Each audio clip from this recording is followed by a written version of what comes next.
Zongyu, nagdala ang tiyuhin mo ng dalawang asawa para sa'yo. Maganda sila, gusto mo ba? Yung ibang tao sa baryo, hindi nga nakakakain ng maayos.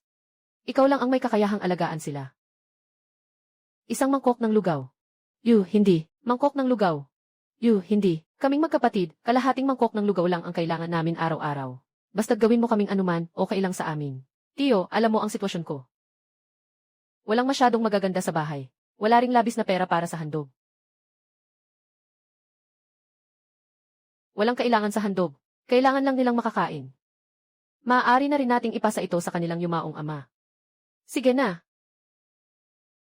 Hindi ko kayang labanan ang mga mata ng dalawang kapatid na humihingi. Natanggap ko na ang hiling na ito.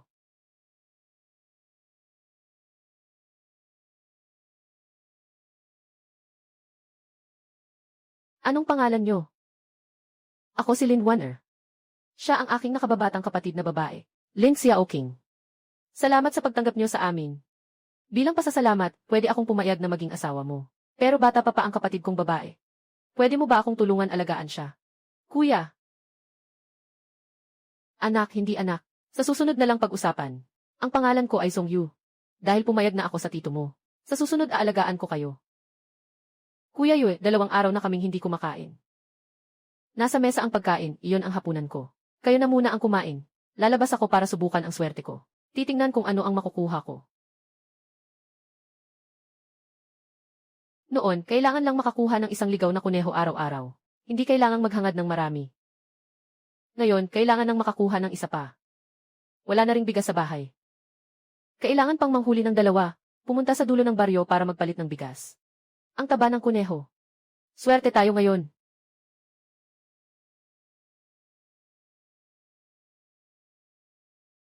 Ang kunehong ito ay may 3 o 4 na libra. Dapat ay sapat na ito para sa akin at sa 2 kapatid na babae ng 2 araw. Alaynan. May tunog. Hindi lang iyan isang asong gubat.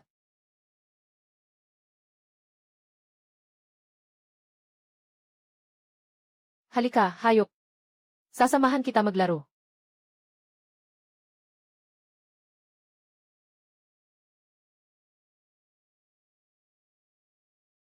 Hahaha, ganyan lang ba ang kakayahan mo? Ay!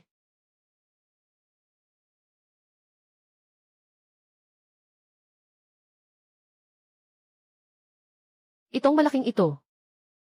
Siguro mga 70 libra ang timbang. Sapat na ito para makakain kaming 3 ng kalahating buwan.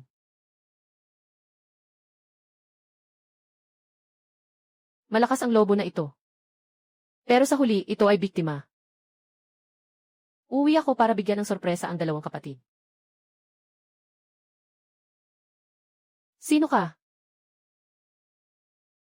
Ako ito ay dugo ng mga hayop, huwag kang matakot. Wow! Ang dinala mo ay lobo. At kuneho. Pasensya na. Kakagaling ko lang hindi kita nakilala. Haha. Tanga, ngayong gabi kakain tayo ng karne.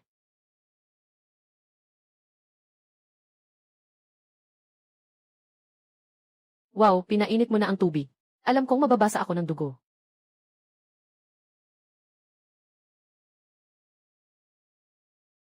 Ah!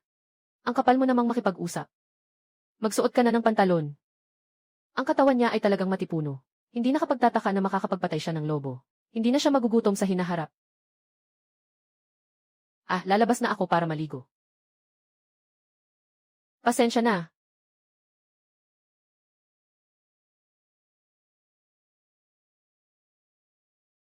Talagang mabait si Kuya Yu. Iba siya sa ibang mga lalaki sa nayon. Ate, sabi mo. Tayo 3, hindi ba tayo magkakasama sa pagtulog? Wala tayong magagawa. Isa lang ang kama dito. Sa labas ay ganito rin. Hindi pa kayo natutulog. Matutulog kayo sa kama sa loob. Matutulog ako sa kusina. Hindi pwede yan, paano ka makakatulog sa labas? Mabibingi ka niyan sa lamig. Walang problema, mamaya magdadagdag ako ng kahoy sa kalan. Kahit maghapon kang magdala, okay lang. Kuya, sa loob na lang tayo matulog. Hindi pwede, huwag mong kalimutan na tinanggap tayo dito. Pwede ba magkasya tayo ng magkasama? Nangako ako sa tiyo na aalagaan ko kayong mabuti. Hayaan kayong matulog sa loob. Matulog kayo. Ayaw ko ng mga taong salungat sa akin. Bunso. Swerte tayo. Nakatagpo tayo ng isang napakabait na tao. Kailangan mong maging mas maingat mula ngayon.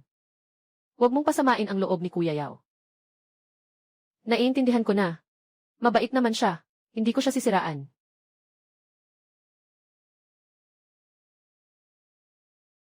Ang lamig nitong tubig. Natatrapik na ang utak ko sa lamig. Ayaw na makinig ng mga kamay ko. Ilang pera ang nakuha ni Uncle Gwagi? Huwag kang bababa, Xiao Yu. Napakalamig ng tubig na ito. Hindi ka sanay sa lamig, bata ka pa. Talagang ang mga kabataan ay mainit ang ulo. Kaya nilang tiisin ang ganitong kalamig na tubig. Hindi ganito ang pagkuha ng isda. Dapat nakatagilid. Ang isda sa tubig ay may anggulo sa ilalim ng araw. Hindi dapat tuwid ang pagpasok. Xiao Yu, hindi ko sinasabi ito tungkol sa iyo. Mas marami pang asin na nakakain si Wang Shu kaysa sa kanin mo. Alam mo bang paano manghuli ng isda?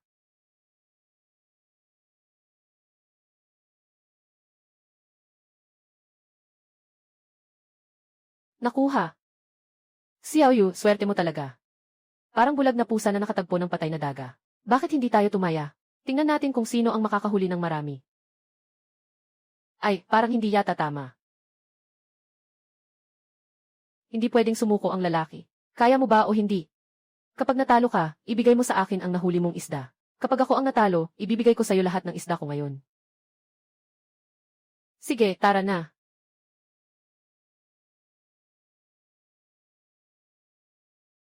Tiyakin mong tama bago mo itusok. Dahan-dahan lang. Ah! Tiyo! Nanalo na naman ako. Yung hipon sa lambat mo, akin na yan. Tiyo, sumuko ka na, okay ba? Pwede bang hatiin mo yung hipon? Saan ka pupunta? Haha! Mukhang may 2 o 3 kilo na ang isdang ito. Sapat na para sa isang salu-salo. Talaga namang magaling ka, Yul. Natutunan ko ngayon, Uncle. Mula ngayon, susundin ko ang paraan mo sa pangingisda.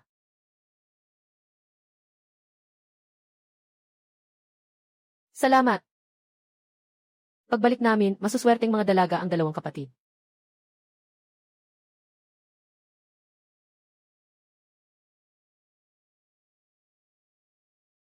Magandang umaga, ate. Nasaan si Kuya Yu? Bumangon ka na, bumangon ka na. Wow, 8. Si Kuya Yu, marami siyang nahuling isda. Yay! Kuya Yu, ito lahat ay nahuli mo. Bumaba ka ba sa ilog? Walang anuman, hindi ako matitinag ng malamig na tubig ng ilog. Ate, hindi ba tayo kakain ng karne ng lobo? Mas mabuti pang kumain tayo ng isda, okay ba? Hindi pwede, ito ay pinaghirapan ni Kuya Yu. Hindi ka pwedeng kumain. Dapat ito ay para kay Kuya Yu. Walang anuman, ito ay para sa inyo. Mamaya, lutuin natin ito. Salamat, Bayaw. Ang galing mo, Bayaw, napakabait mo.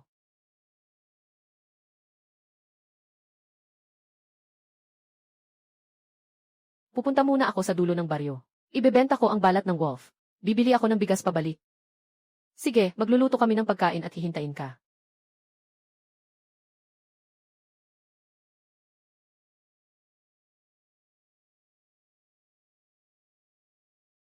Ate, huwag ka nang tumingin.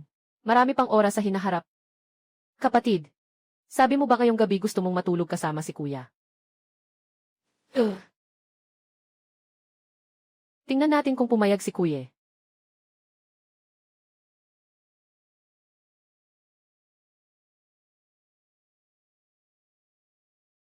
May tao dito, hindi naman bata. Mukha namang hindi. Anong magandang klase pa kaya? Lesiu. Bagong balat ng Grey Wolf. Walang butas ng bala, tatanggapin mo ba? Ikaw ang pumatay nito. Hindi ito nakuha sa pagnanakaw, di ba? Hindi ko tatanggapin ang nakuha sa pagnanakaw. Ako mismo ang pumatay nito. Maging kampante ka, tatanggapin ko. Kung maganda ang presyo. Simula ngayon, dito na sila magbebenta sa iyo. Nagtanong lang naman ako. Huwag mo nang palakihin ang isip mo. Ang balat ng lobo, mahirap ibenta yan. Ngayon nga, hirap na makakain. Kakaunti lang ang may gusto niyan. Ganito na lang, bibiliin ko ng 20 pesos, ayos ba?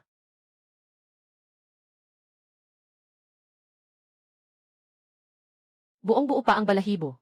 Kung maibebenta ito sa kooperatiba sa bayan, higit 67 puyuan ang maaaring maibenta. Huwag kang mag-alala, magbibigay ako ng presyo. Pwede kang makipagnegosasyon. 5 puyuan, fix na yan. Kung ayaw mo, okay lang. Dahil naiintindihan mo ang kalakaran. 50 lang talaga, sige na. Bigyan mo ako ng 5 kilo ng puting harina at 0 kilo ng bigas. Mas mabuti kung may resibo ang natitira. Kung wala, ayos lang. Sige, hawakan mo ito. Ang puting harina at sariwang bigas ay tig 20 sentimos kada kilo. Wala akong resibo dito. Pero kung gusto mo, pwede kang maghintay sa susunod. Sige, tandaan mo para sa akin. Kumpleto ng 47 piraso. Katumbas ng sahod ng mga tao sa nayon sa loob ng 1 buwan at kalahati. Bukas, pupunta tayo sa kooperatiba sa bayan. Mabilis lang, makakakuha tayo ng 0 piso. 20 piso. Ang negosyong ito ay napakadaling gawin.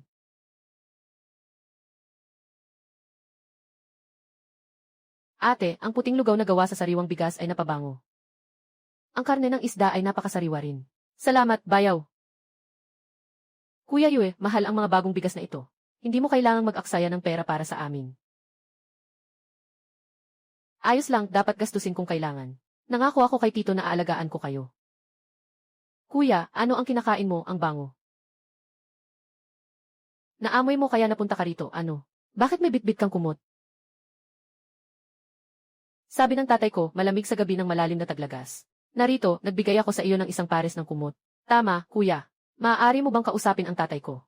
Sabihin mo sa kanya na gusto kong sumama sa iyo sa pangangaso. Ikaw na lang ang makipag-usap kay Tito. Hindi ko kayang magsalita. Ay, ako na lang ang nag-iisa sa bahay. Sabi ng tatay ko na delikado ang manghuli sa bundok. Hindi ako pinayagan pero pumunta pa rin ako. E di ganun na nga. Magstay ka na lang sa bahay. Sige na. Sa totoo lang, natatakot din ako manghuli. Yung 15 pesos ay para sa kumot. Ibalik mo na sa tiyo mo. Sabi ng tatay ko.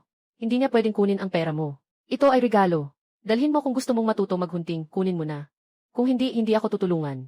Hindi ko inakalang kikita ng ganito kalaki ang kuya ko sa pangangaso. Yung 15 pesos ay kalahati ng sahod ng tao sa baryo sa 1 kalahating buwan. Nagpasya na ako. Babalik ako at kakausapin si Dad. Kahit anong mangyari, gusto kong matutong manghuli. Kuya Yu, pwede namang magsiksikan sa loob. Nga, bayaw. Ang lamig naman sa kusina. Hindi naman hindi matutulog sa loob. Walang problema, may kumot naman dito. Hindi ito mahalaga. Sige na. Kung malamig. Bumalik ka sa loob at matulog kasama namin. Bayaw, hindi ka naman nahihiya, di ba? Hindi naman gagawin ng ate ko sa'yo ang kahit ano. Anong iniisip mo? Tara na, matulog ka na. Buwisit na bata, ano bang sinabi mo kay Kuya Yu? Nakakahiya naman. Ate, tigilan mo na. Nagkamali ako.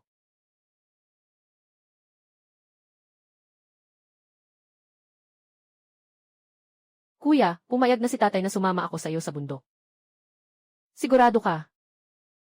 Kuya, hindi ako nagsisinungaling. Talagang pumayag si tatay. Sige, sakto lang kasi kailangan ko nang umakyat sa bundok. Sama ka sa akin sa pagkakataong ito. Talaga, kailan tayo aalis? Maghahanda lang ako ng kaunti. Aalis na tayo ngayon din. Malapit ng ganap na maging taglamig, Kuya Yu. May snow sa tuktok ng bundok, madulas ang daan. Kailangan ninyong maging maingat. Huwag mag-alala, alam ko na. Maghintay ka lang sa bahay kasama si Xiao King na bumalik ako. Kuya, handa na ako. May tubig ako at may pagkain din ako. Tinitiyak kong hindi kita madadagdagan ng problema. Hindi tayo pupunta sa spring outing. Walang silbi ang dalhin ang maraming bagay. Ihagis mo na ang basket. Sige, sa susunod ay magdadala ako ng kaunti. Tandaan na kapag pumasok sa malalim na gubat, kailangan mong matutong magmasid. Palaging maging alerto. Kuya, huwag kang mag-alala. Pagdating sa bundok, ano man ang sabihin mo, gagawin ko. Kuya, tumingin ka doon.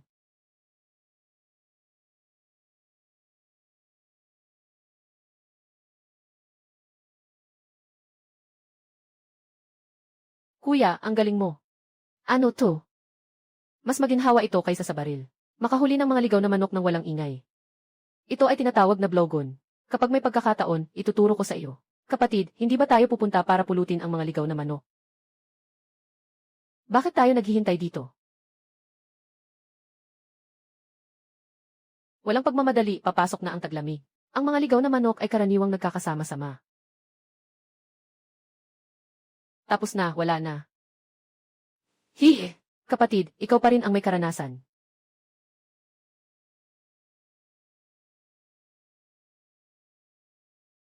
Aalis ka pa ba? Ang lamig dito. Kung pinili mong sumama, kailangan mong mag-adjust. Mahirap kumita, mahirap manghuli. Di mo ba gustong kumain ng puting harina? Malapit na akong sumuko. Tama si kuya. Gusto kong kumain ng puting harina. Naghihintay pa ang tatay ko na makabalik mula sa pangangaso.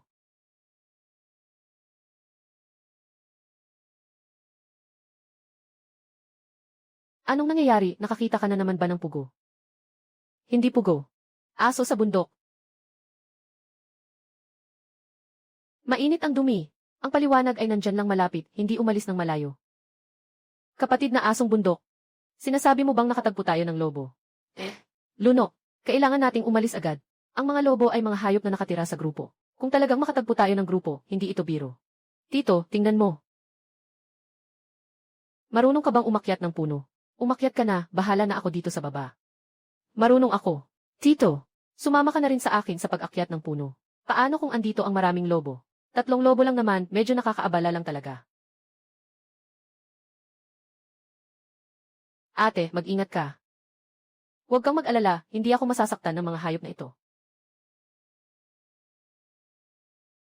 Mga hayop.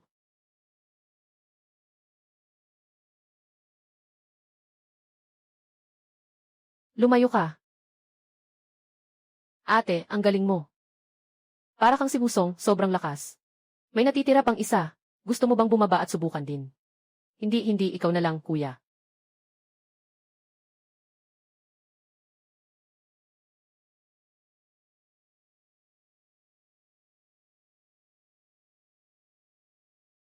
Sobrang nakakakaba talaga ito, kuya.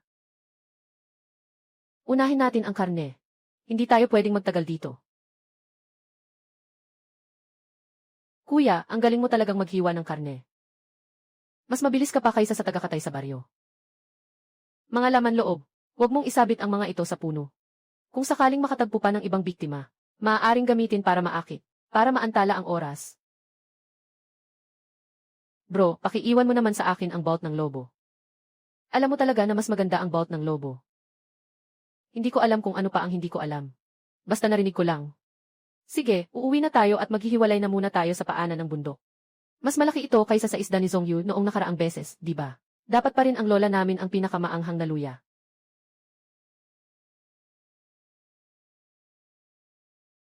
Ay naku, Diyos ko. Si Xiaoyu, saan niyo nakuha yung asong gubat na yan? Saang lugar niyo ito nakuha? Siyempre, pinatay namin yan. Galing, di ba? Sige, magyabang ka pa. Wala kayong baril na makakabato sa asong bundok. Mukhang ibang tao ang nakabaril niyan. Nakuha niyo lang yan sa daan, di ba? Dapat lahat ay may bahagi. Ibigay niyo naman ang kaunting karne. Hindi ko pa natitikman ang karne ng asong bundok. Ang karne ay pinaghirapan naming makuha. Maniwala ka man o hindi, hindi ko magagawang sabihin sa'yo. Totoo na tayo ang nagsimula niyan. Nagsumikap tayo ng husto. Aking mahal na ina. Talagang kayo ang nagsimula niyan. Jom, kailan kaya tayo maghunting ulit? Maaaring isama mo ako. CJ. Punta muna tayo sa procurement department. Pag-usapan na lang natin next time. Tito Wang, pupunta na kami para magpalit ng pera. Lumabas na ang boss para mangolekta ng karne. Ah, ikaw pala.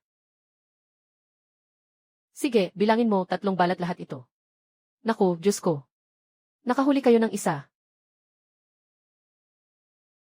Halika, uminom ng sabaw ng pato para magpainit.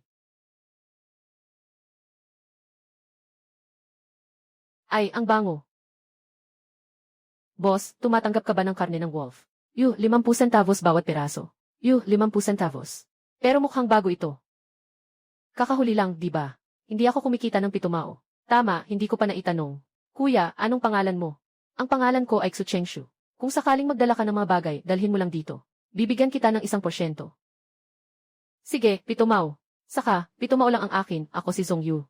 Sa susunod, dito ka na lang pumunta. CJ, pair. Hintayin mo akong makuha ang bayad saka na ako kukuha ng pera. Ang lobo, hanggang 70 kilo lang. 2 wild chicken, 20 pesos. Lobo, higit 200 kilo. 3 balat ng lobo. Sinasabi ko, 55 pesos bawat isa. Kabuang 400 yuan lang. 400 yuan na balahibo ng lobo. Mas marami ng 5 yuan kumpara sa nakaraan. Ayos lang. Hihi. Mabagal, kapatid. Bumalik ka kapag may maganda kang dala. Ano, 400 yuan. Ang isang araw ng panghuli ng hayop. Malapit nang maabot ang kalahati ng kita namin sa isang taon sa pagtatanim sa bahay. Ito ang 100, sa'yo yan. Sa susunod, kung ikaw mismo ang makakahuli ng hayop, mas marami ka pang makukuha. Bro, mamamatay na ako sa pagmamahal sa'yo. Zong Yu, lumaki na ang mga pakpak mo ngayon. Kailangan mo pa rin akong paalisin para pauwi ka, di ba? Mabilis, lumabas ka at sumama sa akin. Kung hindi, hindi na kita tatanggapin bilang anak. Sino ka? Bakit babae ka? Nasaan si Zong Yu? Papalabas siya. Ate, sino siya? Ako ang ama ni Zong Yu. Huwag ka nang magpaligoy-ligoy, palabasin si Zong Yu. Si Kuya Yu ay lumabas. Pumasok ka na at maghintay ka, tito. Ang bango, ano to? Gutom ka na ba? Gagawan kita ng 2 para makakain ka. Dapat ay malapit na si Kuya Yu bumalik. Nagmamadali siya. Ikaw ang nagpapakain sa aso. 2 lang, sino ang kakain? Ate, iyon ang ating mantu. Walang kinakain ang bayaw. Paano siya kakain? Bunso, siya ang tatay ni Yujej. Walang masama kung kakain siya. Kigi, ikaw na walang hiya. Nagmamadali ka pang dumaan dito para manloko at makakain. Si Kigi, hindi ba siya ang tatay ni Yuje? Bakit magkaiba ang apelyido? Ikaw, puting mata na asong ulol. Ngayon, naglakas loob ka pang murahin ako, ha? Ako ang nag-alaga sa'yo. Ako ang nagpalaki sa'yo ng walang kapalit, kung hindi dahil sa akin. Matagal ka nang namatay sa gutom. Ang ina na si Zong Chunyan ay 2 kasal. Ang pinakasalan ay itong lalaking may hindi pantay na mga paa. Si Kigi ay walang alam, kundi uminom at manakit ng asawa. Ikaw, putang inang asong ulol.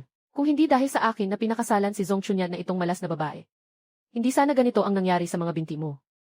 Umuwi ka na, umalis ka. Ayaw kong makipag-usap sa'yo dito ng walang kabuluhan. Kung gusto mong umalis, okay lang. Ibigay mo ang pera. Wala ka ng mukha, di ba? Nang sabihin kong umalis ka, humihingi ka pa ng pera. Sinasabi ko sa'yo, ngayon hindi ganun kadali ang umalis.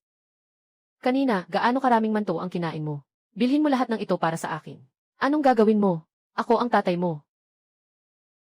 Ito ay kawalang paggalang sa magulang. Mapapasok ka sa kidlat. Ilang bunot ang kakainin niya kanina lang?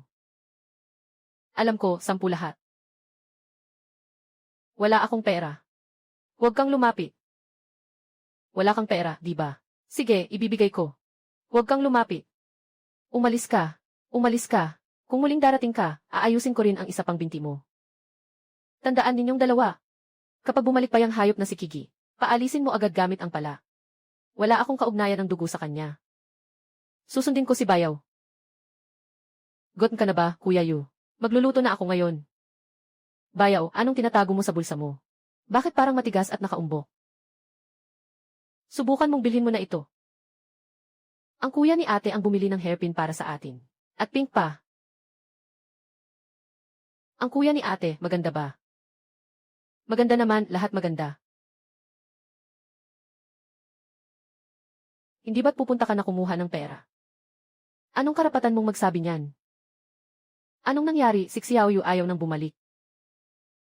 Bumalik ka. Gusto mo pang bumalik ang puting mata na asong ulol. Pupunta ako para kunin ang pera mula sa puting mata na asong ulol. Kung ayaw niyang ibigay, ayos lang. Magtangkang manakit sa akin. Kumain ng 2 sirang manto at humihingi pa ng pera sa akin. Ito ang iyong kabutihan. Magsalita kayo ng mas tahimik. Kailangan ilabas mo na. Huwag mo akong istorbohin, apo. Pumunta ka at hanapin ang puting mata na asong iyan para sa pera.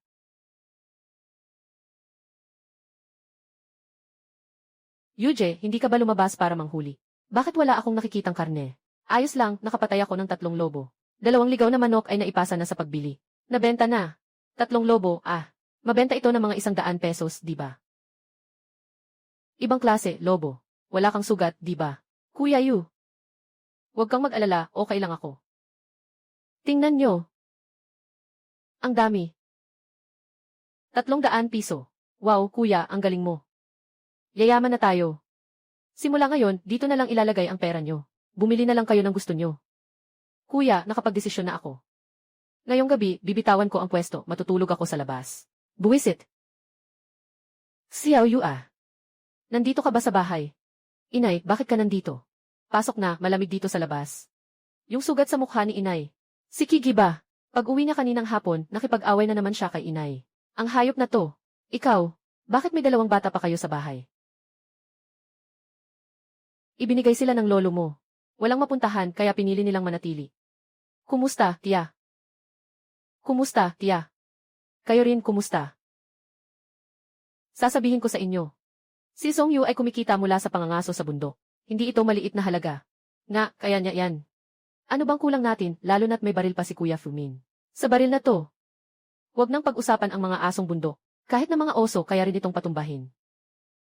Bakit hindi pa dumarating si Kigi? Umaga na. Naghihintay lang tayo sa kanya. Kigi, bilisan mo. Ang bagal mo. Hindi kita pinapapunta. Pero sumunod ka pa. Nandito na, huwag magmadali. Sumunod sa bundok at uminom pa. May sakit ba ang isip mo? Huwag nang magpatumpik-tumpik, bilisan mo na. Zero haha. Ano nang ikinabahala, hindi ba't may baril tayo? Tara, maghunting tayo.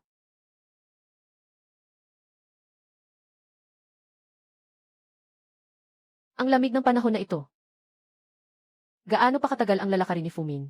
Bakit hindi pa tayo nakakasalubong ng mga asong bundok? Sabay-sabay. Lumalakas ang hangin. Baka umulan ng nyebe. Ate, tingnan mo, may nangyayari doon.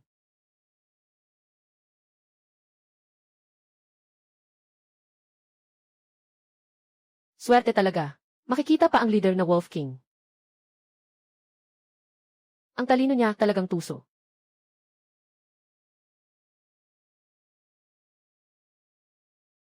Pabilog. Dumapo na ang mga asong bundok. Fumin, wala akong dalang armas. Kailangan mo akong protektahan. Ay. Bitawan mo ako. Hindi ko na matarget ng maayos. Natatakot ka ba? Sumpa, talagang malas mo. Dalhin kita sa bundok. Kunin mo siya, yaman. Ah. Kuya. Lahat ng lakas para sa bansa. Kapatid, alam mo ba na umakyat sa bundok ang mga tao sa nayon? May dala pang baril. Bakit hindi ka sumasali sa kasiyahan? Ano nang gagawin ko roon? Hindi naman kailangan ng maraming tao sa pangangaso.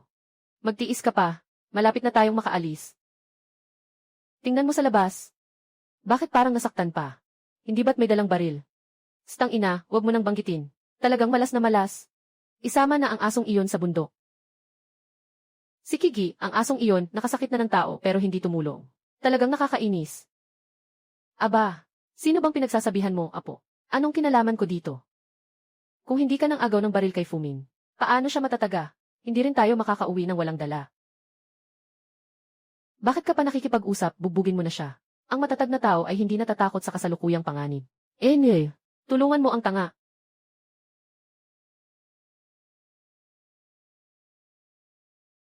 Bakit hindi nakuha ng asong si Kigi ang mamatay? Talagang hindi makakita ang Diyos. Saan kayo nakatagpo ng lobo? Maglakad ng kalahating oras papasok sa bundok. Kumusta, kapatid? Hindi naman malayo. Gusto mo bang subukan? Haha, hintayin mong magkaroon ako ng magandang baril. Kamusta na ang tiyuhin? Wala namang problema, nabalot na. Kailangan lang magpahinga ng kalahating buwan. Hindi pwede, kuya. Sabi ng doktor sa health center. Kailangan daw magpa-injeksyon ng bakuna. Yung rabies vaccine na yon, kailangan ng mahigit 10 piso. Saan naman tayo kukuha ng ganitong kalaking pera? Hindi ba't parang pinapatay na tayo nito? Yu, may pera ka ba? Pwede bang mangutang ng 0 piso? Ang 0 piso ay malaking halaga na sa baryo. Si Chai ay kapatid talaga. Mukhang hindi pa rin kampante si Wang Fugi. Talaga bang manghihiram ng pera si Zhong Yu sa kanila? Yu, pwede bang mangutang ng 0 piso? Tiyo, itong 30 yuan, kunin mo muna. Kung kulang, sabihin mo lang. Sobra, sobra. Bakit kailangan ng ganito karami? Yu walang mahahalagang bagay sa bahay. Mukhang hindi makakabayad ng pera. Ito lang ang baril na may halaga. Sige, itago mo muna ang baril na ito. Kung kulang, magdadagdag tayo mamaya. Sige, itatago ko na ito. Kapag may pera na kayo, ibabalik nyo na lang. Ang baril na ito ay 5.56. Kung ibebenta sa labas, ito ay second hand na 5.56. Kahit nakaunti, maaari itong umabot ng 78 piso. Kapatid, kailan ka balak umakyat sa bundok? Kung kailangan mo ng tao, maaari akong maghanap para sa iyo. Hindi na, mas mabuti nang ako na lang ang tumawag. Sige, kung gusto mong bumili ng bala. May mura akong bala dito. Kailangan ko ng 30 piraso ng bala. Mas mabuti kung mailangis ng baril. Meron.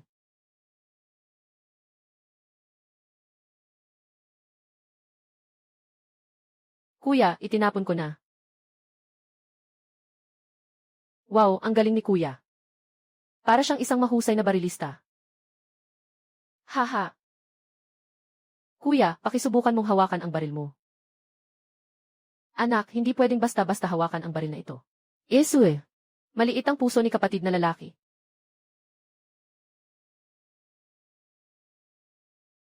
Kuya, siya ang tiyo ko. Magaling din si Wang Tiezu sa pangangaso, sobra pa. Haha. Kumusta, Tiyo Wang? Kumusta, Tiyo Zhu? Alaynan. Sabi nila, dati hindi ka gumamit ng baril pero nakapatay ka ng 4 na asong gubat. Haha, swerte lang yan. Ang pangangaso ay hindi nakasalalay sa swerte. Kailangan ng kakayahan. Kung hindi dahil may baril ka, ayaw ko sanang pumunta. Alam ko. Mabuti naman at may isip. Kailan tayo aalis? Bukas na lang, hintayin mo akong ayusin ang baril. Marunong ka pang mag-calibrate ng baril. Yesue, sino ang tinitingnan mo? Ang bayaw ko ay isang mahusay na mamamaril. Kayang-kayang basagin ang bote sa ere. Ganon ka-eksakto. Mahirap talagang tamaan ang bote sa ere. Mukhang may talento talaga ang batang ito. Balak kong pumunta ngayon. Sabihin mo na lang kung ano ang gusto mong sabihin. Pero kailangan nating pag-usapan kung paano hahatiin ang karne. Paano nga ba hahatiin ang karne? Ayon sa alituntunin, ang baril ng mga ngaso ay isa 0%. Ako at si Chong Taizu ay may tig 20%. Ako ang magsisimula sa usapan. Kaya kailangan din nating kunin ang isang bahagi. Ang natitirang 5 bahagi ay para sa inyo at kay Songlu. Ano sa tingin nyo, sumasang-ayon ba kayo? CJ, gagawin natin ayon sa sinabi ng kuya. Wala naman akong opinyon. Ayos, mabuti ito. Pag-usapan muna bago umakyat sa bundok. Sige lang. Wala rin akong opinyon dito. Sandali, may aso pa akong hindi dinala. Kailangan din itong isama sa bahagi. Kung may hunting dog na kasama, kailangan itong hatiin. Ito ang patakaran. Alaynan. Kung walang problema. Kaya bukas magkikita tayo sa dulo ng ngayon.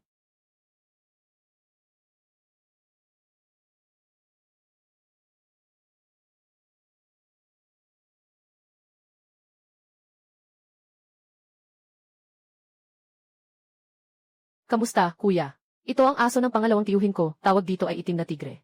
Alaynan. Ayos. Nandito na ang lahat. Sige, umalis na tayo.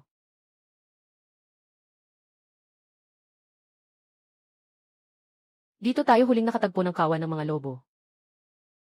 Dito nasaktan si Kuya Fumin.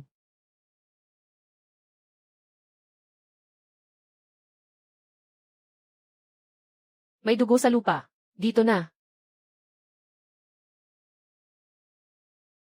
Itim na tigre. Pumunta. Tito, tawagin mo si itim na tigre. Huwag lumabas. Baka magulat ang mga asong bundok.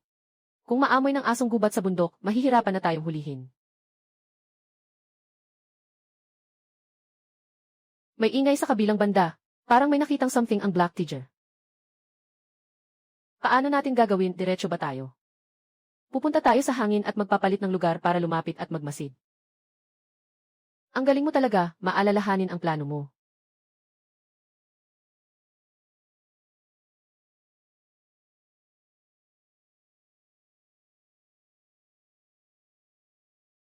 Zhonglu, dalhin mo ang mga paputok at magtago sa kaliwang bahagi ng bundok. Ang iba, pumunta kayo sa kanan. Sige, kuya. Tingnan mo nang mabuti. Sa pagkakataong ito, hindi na ako akyat sa puno.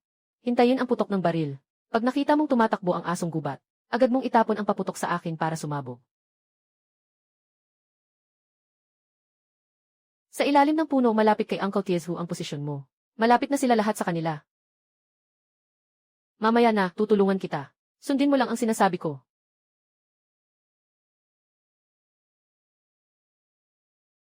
Ang pangunahing pinagmumulan ng lakas ng grupo ng mga lobo ay ang lobo ulo. Basta maalis lang natin ang lobo ulo. Magiging parang walang ulo na lamok.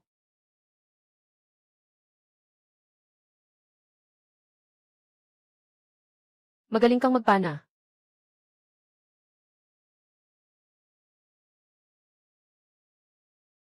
Itapon mo.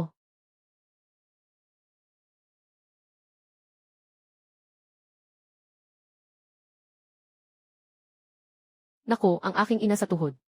Paano kaya ito naging ganito ka-eksakto? Tiyuhin, may lobo na papunta sa iyo, mag-ingat ka.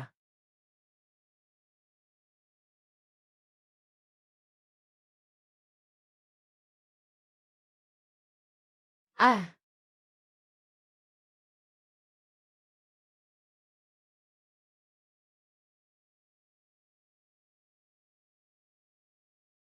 Tiyuhin, okay ka lang ba? Walang anuman, walang anuman. Kuya, ang galing mo. Isang baril. Baril. Sobrang galing. Hindi pa kami nakakita ng ganitong katumpak na baril. Ang galing. Ang daming mga asong bundok. Sa loob lang ng 5 minuto. Lahat sila ay naasikaso ang astig.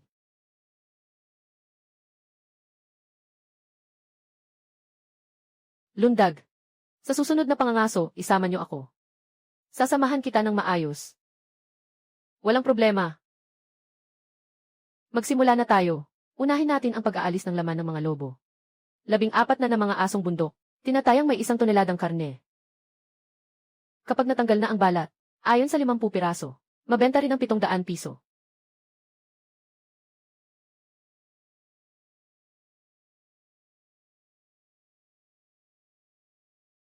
Alaynan, bakit parang may amoy ng dugo?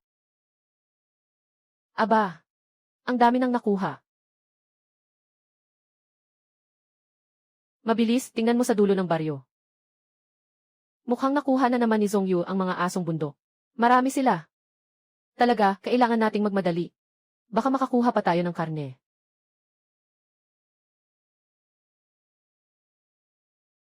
Ano nang nangyari? Nagbigay ng bigas ang dayon ng maaga. Hindi ito bigay na bigas. Ang anak mo, si Zhongyu, ay nakakuha na naman ng aso sa bundok. Bakit hindi ka pa nagmamadali para kumuha ng karne? Kapag na-late ka, wala na. Yung batang iyon. Kahit gaano pa siya kaloko, anak mo pa rin siya. Pinabayaan mo rin siya. Pumunta ka at kumuha ng karne. Ano bang problema? Hindi ba siya makakapagbigay ng karne sa pamilya niya sa harap ng maraming tao? Hindi ba niya kayang ibigay ang karne sa sariling pamilya? Tama. Kahit na umalis na sa bahay. Ako pa rin ang tatay niya. Natural lang na hatiin ang karne.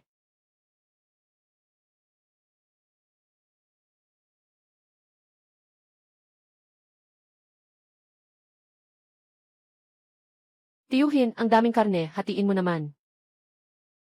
Nga, ang daming karne. Pwede bang makakuha rin kami ng kaunti? Ah, wag magmadali, wag magmadali. Pag-usapan natin mamaya. Kuya, ganito karami. Kuya, ganito karaming tao. Kahit hati-hatiin sa bawat isa, hindi ba aabot din ng daan-daang kilo ng karne ang mahahati? Walang problema. Ayon sa presyong 50. Ang mga balat ng lobo na ito ay mabibenta ng 700 yuan. Makakakuha ako ng 30%. Iyan ay 2-1-0 yuan. Kuya ay nagbigay ng balahibo ng lobo. Sa kabuuan, 700 yuan. Pero kuya,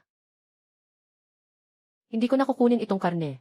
Sobra na, mahirap na kunin. Haha. Hindi ko rin balak ibenta. Ito ay ang 1% na napagkasunduan na. Hindi alam ng iba. Basta tayo ay naunawaan. Huwag mag-alala, hindi ko ito sasabihin. Ayos lang. Noong una, nangako si Xu Chengshu sa akin. Basta't ang mga nahuli ay ibebenta dito sa kanya. Magbibigay siya ng karagdagang porsyento. Umalis ka, umalis ka. Itong karne ay nakuha ng anak ko. Bakit kayo nagkakagulo? Kigi, anong ginagawa mo? Hindi ikaw ang kumuha nito. Bakit ka nagugulo? Bakit hindi ako pwedeng gumalaw? Ito ay nakuha ng anak ko. Wala kayong karapatang kumuha ng pera. Hihi! Halika, halika, lahat kayo may bahagi. Hindi ako kuripot. Maghahatid tayo ng karne, ito ay sinabi ni Kigi. Tama. Bagaman si Zongyu ang nagdala ng karne. Ngunit si Kigi ang tatay ni Zongyu. Tama ang sinabi ni Kigi. Kung aalis, aalis na. Huwag niyong agawin sa akin. Itong bahagi na ito ay akin. Huwag niyong agawin ah. Iyan ang aming karne. Kuya, lumabas ka na. Ha? Ilapag mo ang karne sa lupa. Kung wala ang pahintulot ko, tingnan natin kung sino ang mandaraya. Ikaw.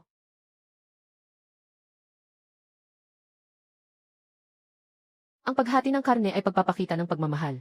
Ang hindi paghati ay pagiging responsable. Kung walang pahintulot ko, sinunggaban mo ang karne. Ano ang kaibahan sa mga bandido? Kayo na mismo ang mga bandido. Ayos lang, ikaw na mapaghiganting lobo. Hindi ba't ang mga kababayan ay humihingi lang ng kaunting karne mula sa iyo? Nangangahas ka pang bumunot ng baril at pumatay. Talagang nagwawala na ang mundo. Nga, Zongyu, sobra ka na. Hindi ba't isang pirasong karne lang ito? Ngayon, hindi makakain ang buong baryo. Ikaw lang ang kumakain ng puting tinapay. Narinig ko pa na kumakain siya ng adobong baboy. Kahit na naglalakad, hindi alam kung paano hatiin ang pagkain sa mga kabaryo. Sobrang makasarili naman ito. Noong bata pa ako, niyayakap pa kita. Bakit hindi mo pwedeng hatiin ang karne? Hindi ka naman talaga isang walang utang na loob, ah. Hihi! Kapag hindi makuha ang hati, nagsisimula na silang mag-akyat ng moral na pananakot. Maghati na lang tayo para sa kanila. Kung hindi, baka masabi pa nila sa iba na hindi maganda. Lahat tayo ay taga-baryo lang. Tama nga. Kung masyadong palalain ang usapin, mapapahamak ang pangalan ko. Ngunit lahat ng mga kontradiksyon na ito ay dulot ng salbaheng si Kigi.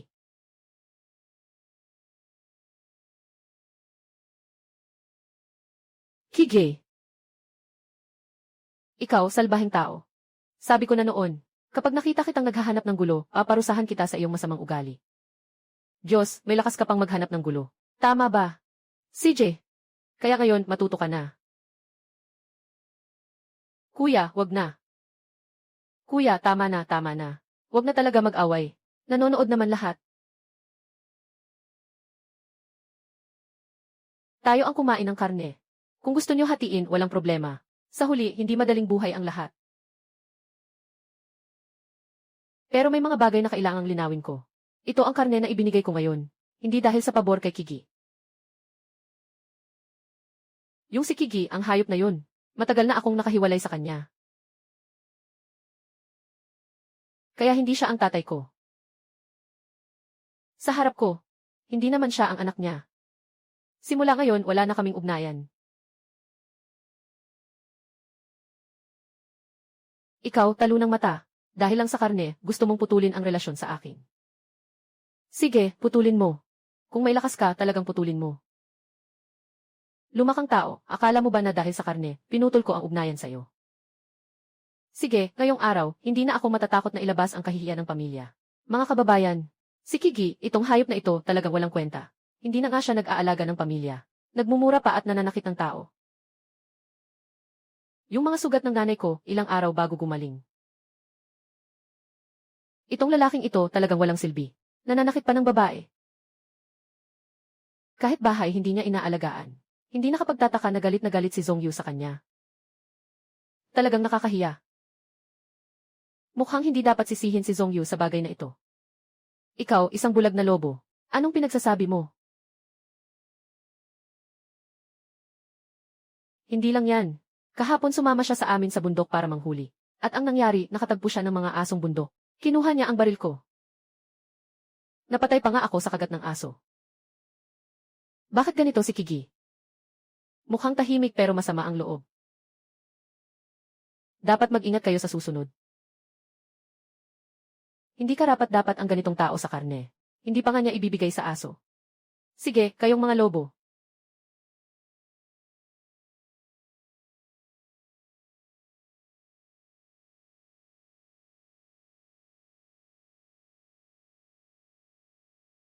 Si Chong Taezu ay unang maghati ng karne sa mga kababayan.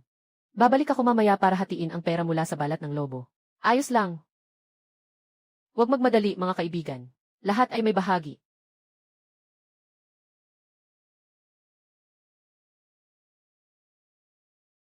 Song Chunyan. Pinapunta na siya para kumuha ng tubig. Anong nangyari? Bakit ang mukha niya ay kasing itim ng uling? Hindi ka ba pupunta para hatiin ang karne? Ano to? Ano nangyari? Sinasabi mo ba sa labas ang tungkol sa akin na sinaktan kita? Hindi mo mapigilan ang dila mo, ano? Wala akong ginawa ah. Sinasabi mo pang wala. Talagang wala akong ginawa ah. Huwag mo na akong saktan, nagkamali ako. Sabihin mo, hindi ba't ikaw ang nagturo? Pakatapusin mo ang relasyon ko sa ulo na iyon. Akala nyo ba, sa ganitong paraan, makakapaghiwalay kayo? Nangangarap ka, gusto ko siyang suportahan ako habang buhay.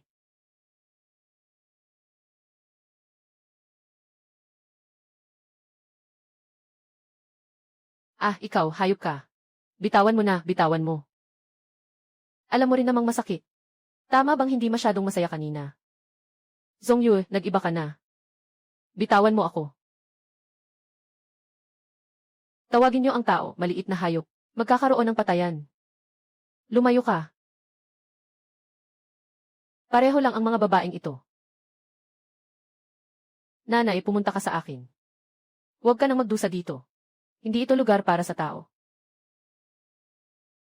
Sai. Pero bata pa ang kapatid mo. Wala siyang maaasahan na mag-aalaga sa kanya. Ay. Binalaan kita. Kapag ginawa mo ulit ang nanay ko. Sasaluhin kita hanggang hindi ka makabangon sa kama.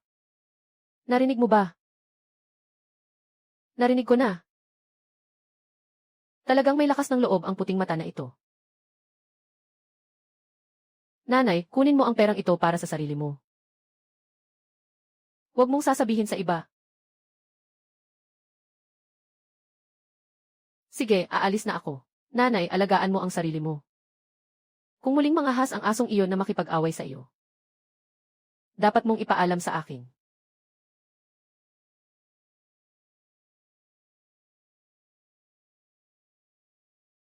Naihatid na ang lahat. Kunti na lang ang natirang karne. Nawala na ang daan-daang kilo ng karne. Walang anuman, sa susunod na lang ulit. Alaynan, ito ang pera para sa balat. Ayon sa napagkasunduang bahagi, lahat ay may bahagi. Haha, salamat kuya. Walang anuman, ito ay nararapat sa lahat. Hihi. Haha, ayos lang. Si Song Yu ay magaling. Kung hindi mo ako kinaiinisan, gusto naming sumunod sa iyo ulit sa susunod, haha. Sa susunod na umaakyat tayo sa bundok, susundan pa rin namin si Song Yu.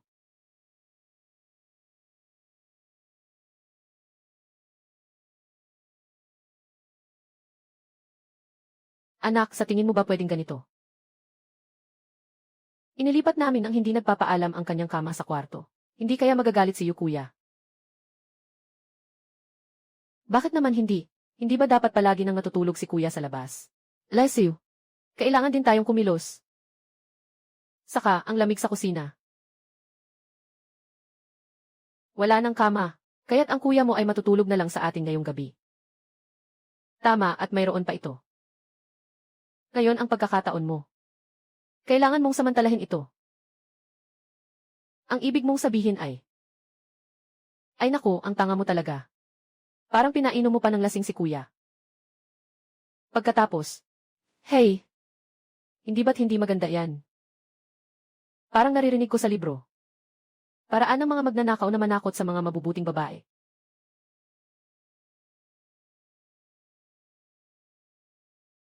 Bumalik na ako. Wow, ang galing. Ang dami ng masasarap na pagkain. Ate, narinig ko na nakuha mo ang aso sa bundok. Ngayon ay magdiriwang tayo. Ha ha ha. Ngayon ay magdiriwang tayo. Bata ka pa. Huwag kang iinom ng alak. Kaya kong uminom, bayaw. Sobrang pagod mo ngayon. CJ, tama, nahirapan si Kuya Yu. Kailangan uminom. Sige, uminom tayo ng kaunti. Ang anghang. Dahan-dahan kayo. Huwag naman sanang inumin parang tubig. Kumain kayo ng gulay para punan ang tiyan. Para hindi kayo madaling malasing. Kuya, ito para sa'yo. Salamat sa pagtanggap sa akin at sa ate ko. Para kay Kuya Yu, ito rin para sa'yo. Salamat sa iyong maalalahaning pag-aalaga. Okay, masaya ang pag-inom ng alak ngayon.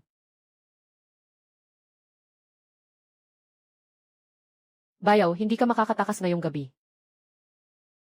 Hihe. Hehe, bayaw.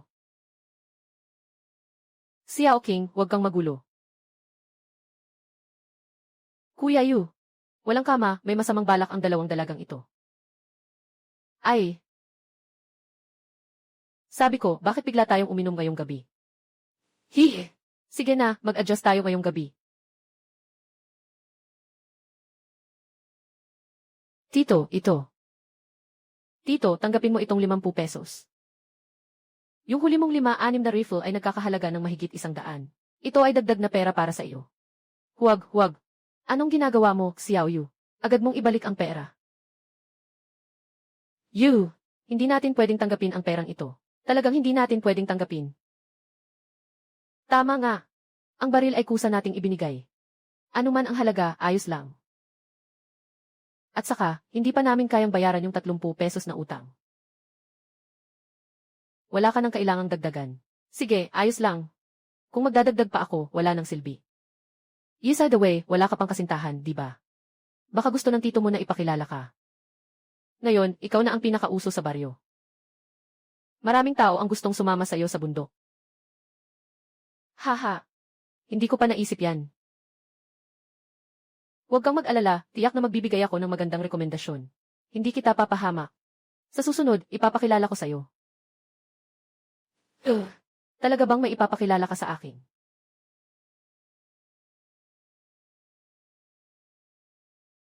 Nandito ka na, Kuya Yu. Asawa ng ate, saan ka pumunta kaninang umaga? Bakit ngayon ka lang bumalik?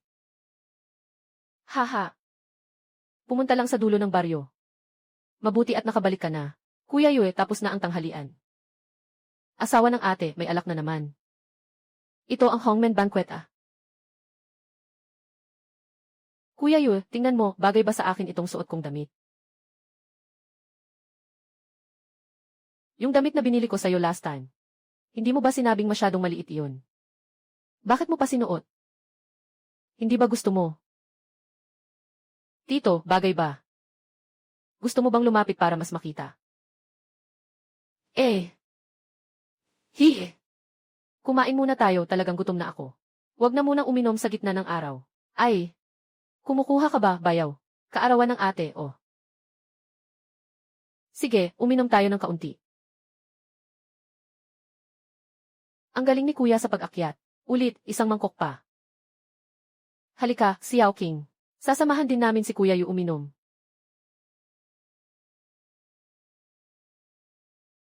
Hindi pwede ganito lang. Baka magkaproblema pa. Tawag sa bahay ni Lao Ju ay Zonglu. Mas mabuting maghunting na lang sa bundok. Saktong matagal na akong hindi bumisita sa tiyuhin. Sabay na rin, ipapaalam ko sa 2 kapatid na babae.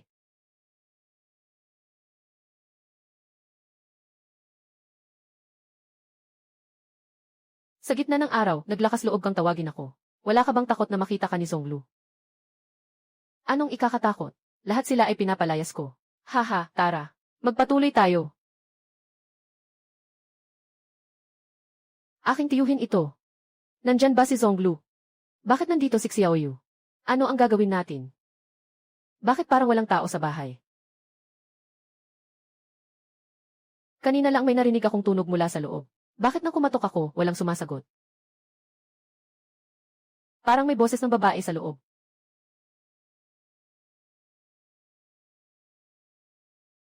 Kuya, bakit ka nandito? Bakit nakasara itong pinto? Hindi ba nasa loob si Papa?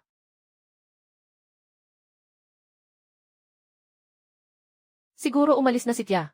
Anyway, pumunta ako dito para hanapin ka. Anong balita, kuya? Muling pupunta ka ba sa bundok para manghuli? Malapit na mag-winter. Kailangan kong kumita ng pera para maayos ang bahay. Kung hindi, may mga butas.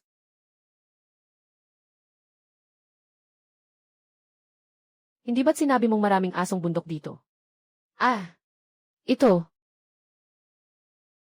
Bakit wala man lang isa? Pati mga oso wala ring makikita.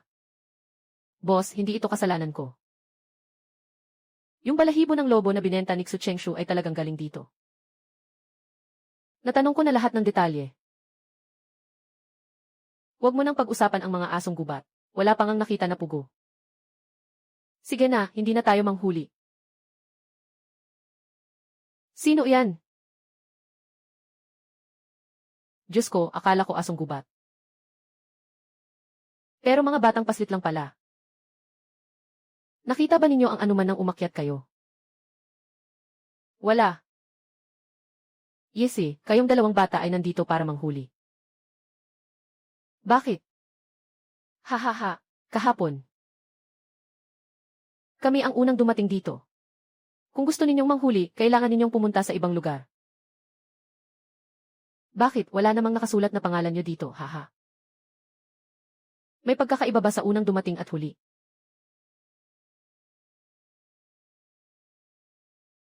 It said, may dumi ang kuya. Kuya, titingnan ko. Huwag kang gagalaw, ito ang lugar namin. Sinabi kong huwag kang gagalaw. Narinig mo ba? Ito ang unang nakumpirma namin. Boss, sariwang dumi ito. Mag-ingat sa apoy. Ito ang binago naming daan. Bakit siya umalis, kuya? Bakit sila ang binigyan? Hindi ko talaga gustong umalis. Maaaring may oso dito. Totoong oso. Noong nasa daan pataas ako, nakita ko ang mga bakas ng kuko sa puno. Dagdag pa, yung dumi kanina ay medyo malaki. Hindi ito mukhang galing sa aso.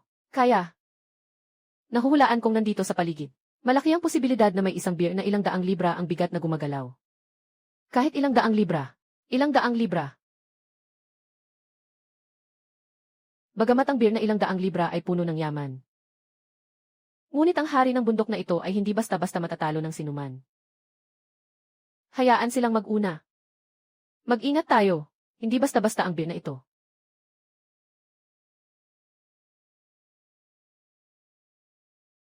Ito ay hangin lang. Hindi nakatagpo ang aso sa bundok. At nakasalubong pa ang oso. Boss. Nakita ko. Nandoon. Nakita tayo niya.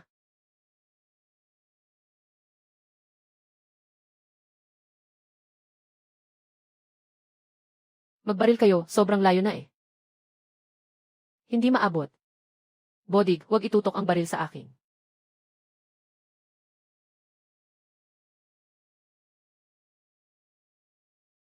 Nakatama ang boss. Bakit ka pa nakatulala? Habulin mo na. Nakalabas na sila. Walang dahilan para magmadali, ang distansya ng panghuli ay 50 metro lang. Medyo komplikado ang terrain dito. Maraming mga puno. Hihi! Madaling magtago ang oso.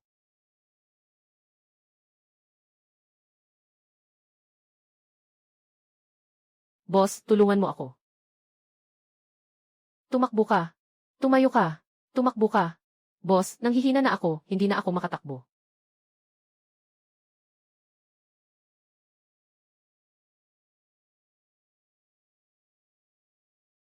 Tumakbo ka na. Kuya. Nabaril si Beer. Bakit hindi siya namatay?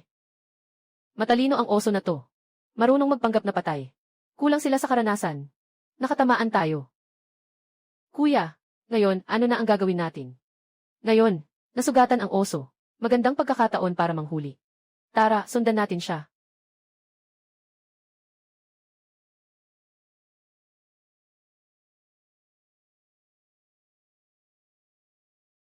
Pumasok na ang oso sa lungga.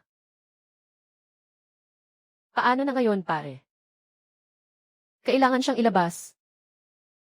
Paano natin siya ilalabas? Walang magagawa kung ayaw niyang lumabas. May paraan. Hindi ba't gusto mong ako na lang ang mag-akit? Kung natatakot ka, okay na lang. Kung ayaw, balik na lang tayo ng ganito. Ako. Pumunta. Di ba't parang naglalandi lang naman? Huwag kang mag-alala, nandito ako. Hindi ka nito masasaktan.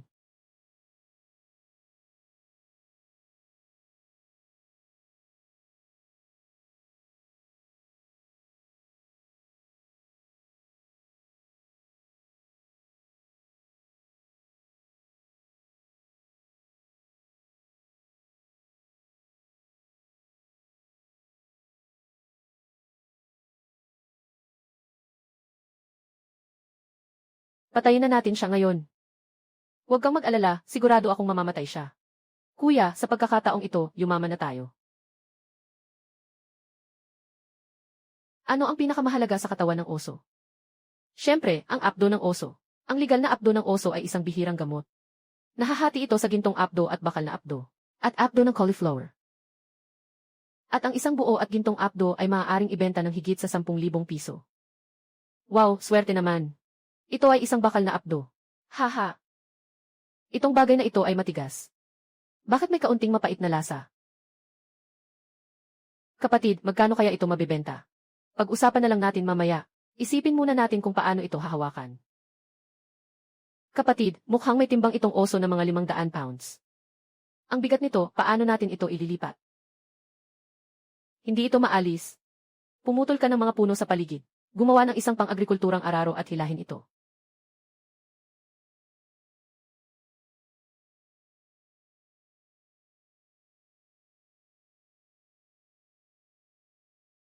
Ayos na.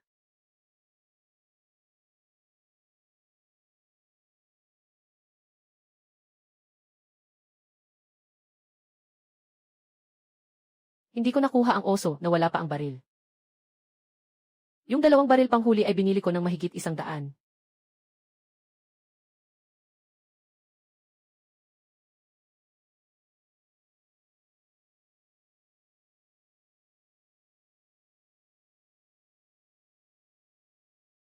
Ito ang ginawa ninyo. O ikaw ang gumawa nito.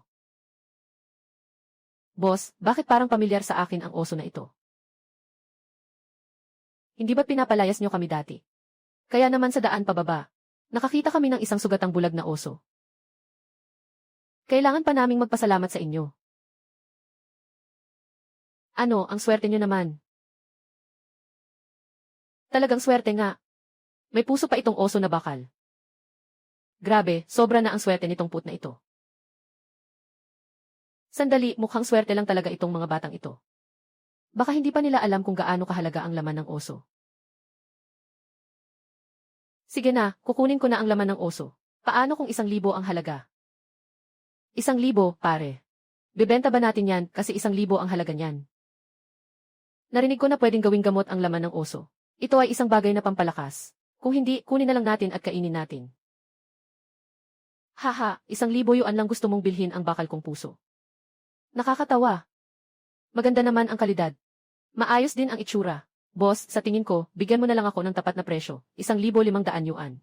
1,500 yuan, kuya. Benta na, 1,500 ay talagang sulit na.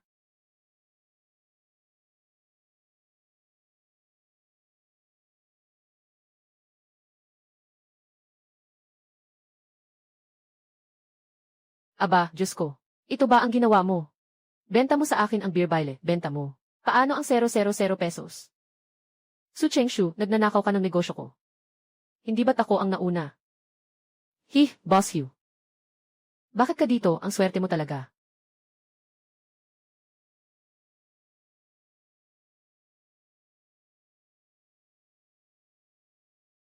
Bumibili ng mga ligaw na hayop sa bayan.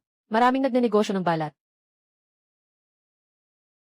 Si Hu Hongjun may tindahan ng balat. Medyo may kakayahan na rin. Su Chengshu, huwag kang makisawsaw. Ako na ang unang nakakita nitong gatas ng oso. Hahaha. Kapatid, 1,800. Kailangan mo lang sumang-ayon. Bibigyan kita ng pera agad. Yung 2,000 ay puro pananakot lang. Wala siyang kakayahan para doon. Zhongyu, pareho tayong galing sa isang baryo. Sinasabi ko ang totoo, wala akong ganitong pera. Pero ibenta mo ako sa 3,000. Sa loob ng 1 linggo, tinitiyak kong makukuha ang perang ito. Xu Chengshu, ikaw na. Walang ganitong paraan ng negosyo. Ang mataas ang presyo, siya ang makakakuha. Kaya kong ibigay ang presyong ito. Bakit? Kung hindi ka kontento, magtaas ka ng presyo. Sa tingin ko, tama ang sinasabi ni Boss Xu. Ang pagbili at pagbenta ay hindi nakabatay sa pagkakasunod-sunod. Ang may pinakamataas na alok ang mananalo. Bakit si Boss Hu ay magdadagdag pa ba ng presyo? Kung hindi siya magdadagdag, ibebenta ko na ito sa kanya. Dagdagan ko. 4,000, iaalok ko ang 4,000. Ito na ang pinakamataas na presyo. Haha. Magkano ang ilalabas ko? 5,000. Magsisimula ako sa 1,000. Tapos 3,000. Ngayon, 5,000. Nanaginip ba ako? Ang daming pera. Kaya ko bang gastusin lahat? Xu Chengshu, ang bobo mo talaga. Boss, bilisan mo na ang pagbili. Kapag tumaas pa ang presyo, wala na tayong kita. Sige, huli na, 6,000 ang gitnang presyo. Kung mas mataas, hindi na kami bibili. Magdadagdag ka pa ba? Ay, kalimutan mo na. 6,000 ay sapat na. Boss Wu, nanalo ka. Hindi ko kayang kumain ng apdo ng oso. Pero okay din itong balat ng oso. Kapatid, ito ay 6,000 pesos, tanggapin mo na. Sige, ayos lang. Ito na ang apdo ng oso para sa'yo. Kapatid, itong balat ng oso mo. Kukunin ko ito sa 1,000 pesos. Tungkol sa karne ng oso, kung gusto mong subukan ito, hindi na ako bibili. Sige, pwede na. Yes, by the way, ang langis ng oso ay isang magandang bagay. Para itong gasolina ng lalaki. Yeswe, narinig ko na kapag kinain mo ito. Hihi. Hey, kapag natapos na ang pagproseso, bibigyan kita ng bahagi ng langis. 7,000 piso, talagang 7,000 piso yan. Ngayon lang ako umakyat sa bundok, at nakabenta na ako ng 7,000 piso. Diyos ko, hindi ako nananaginip, di ba? Bro, tara sa bahay ko mamaya, kumain tayo. CJ, saktong-sakto para matikman din ng nanay ko at ng tito ko ang karne ng oso. Isi, anong masasabi mo? Kapatid, gusto mo bang kumain ng karne ng oso mamaya? Sige, ang karne ng oso ay talagang pampalakas. Kailangan niya ng 2 bote ng magandang alak. Ha? Babalik muna ako sa tindahan, hintayin mo ako. Ang laki ng oso na ito. Ang laki ng oso na ito. Ilang kilo kaya ng karne ito? Siguradong hindi maubos ang karne na ito sa buong taglamig. Talagang may talento itong si Song Yu. Sino mang dalaga ang makakasama niya ay tiyak na magiging masaya. Tay, pakiusap, tulungan mo ako. Nakahuli ng oso si kuya. Aba, Diyos ko. Saan kayo pumunta? Bakit may malaking oso na galing sa gubat na bumalik? Ang daming karne nito. Hindi pa matatapos kainin ngayong taglamig lang. Haha. Dalhin mo ang bakal na frame dito, ilagay sa apoy. Ngayon kakain tayo ng kakaibang pagkain. Bago pa lang ang paraan mo ng pagkain, nakakatuwa.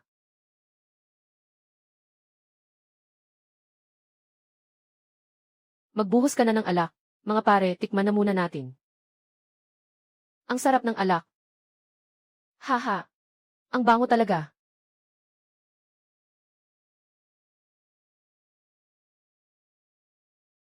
Hindi na. Ipapadala na lang ako, next time kung meron. Siguraduhin mong isipin muna ako, pare. Huwag mag-alala.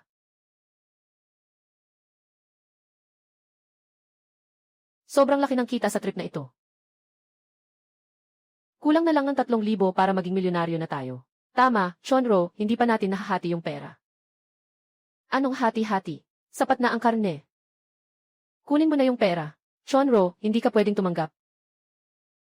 Tatay, sa tingin ko mas mabuting tingnan mo muna kung magkano ang maibabahagi bago ka magsalita. Ay, magkano ang maibabahagi? Maaari pang ibahagi ang 500, ano? Hehe, 500. Sa pagkakataong ito, talagang malaki ang kita naming dalawa. Grabe, parang mga magnanakaw kayo. Ilang pera kaya ito? Hindi naman masyado, tito. Aba, 7,000 lang naman. Hindi masyado, 7,000 lang.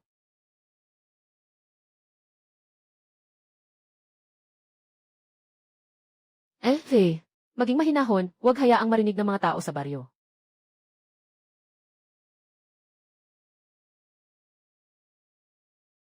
Para kay Tito, itong 3,500 ay galing kay Songlu. Sobra na ito. Isara ni Lolo ang pinto. Tayong lahat ay pamilya. Huwag na nating pag-usapan yan. Yung bahay na tinitirhan ko ngayon ay kay Lolo pa rin. Sa huli, bibilhin ko rin ito para maging tunay na bahay namin. Pwede rin naming ayusin ang lumang bahay bago magpasko.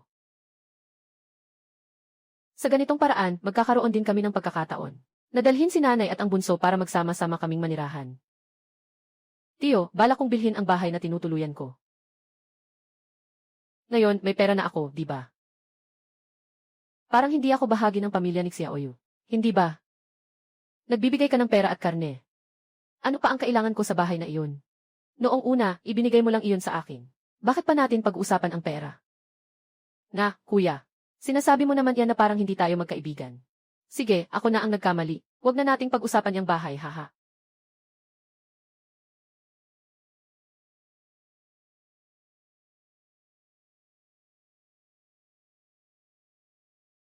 Ay, talagang malas, natatalo na naman ako buong gabi. Ikaw, nagluto ka na ba ng pagkain? Hindi mo ba nakikita na gutom na ako? Ang taas nito, narinig ko na naman na nauntog ni Zhongyu ang oso. Baka gusto mong kumain ng karne. Itong asong ito, ang inggit na tanga. Hindi na lang sana swerte. Kayamanan. Hindi pwede, dapat may parte tayo sa karne na to. Ah, wala kang kwenta. Bakit hindi ka pa pumunta at kumuha ng karne? Kung hindi mo maibabalik ang karne, huwag ka nang bumalik. Huwag lang karne ang dalhin. Kumuha ka rin ng pera. Narinig ko na kumikita si Zhongyu sa pangangaso. Kamakailan lang ay nagsimula na siyang maghanda para sa renovation ng bahay. Tama lang na kailangan din ayusin ang bahay natin. Ay!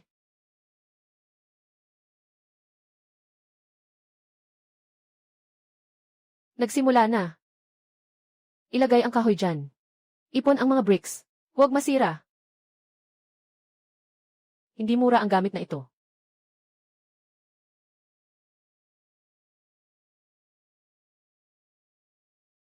Kapag pagod na si Tio, uminom muna ng tubig. Kumain ka na rin, ayos lang. Huwag kang mag-alala. Tigil na kayo lahat. Dito, uminom muna kayo ng tubig bago magpatuloy. Anong klaseng karne to? Ang bango-bango, hindi pa ako nakakain ng ganito. Haha. Kakatay lang namin ng oso nitong mga nakaraang araw. Ito ay isang bihirang pagkain. Haha, kain lang ng kain. Xiaoyu, ito ang listahan ng mga materyales. Tingnan mo, kumpleto na ang mga materyales. Kung walang problema, magsisimula tayo mamayang hapon. Walang anuman, Tio Liu. Kayo ang lahat ay inirekomenda ni Xu Chengshu. Maaasahan ko kayo. Tama, may mga tao tayong magbabantay dito mamayang gabi. Nanonood pa rin sa gabi. Para bang may tao bang pumasok para mangupit ng materyales? Mas mabuting mag-ingat na lang. Opo, uncle. Kung anong sabihin nyo, gawin ko.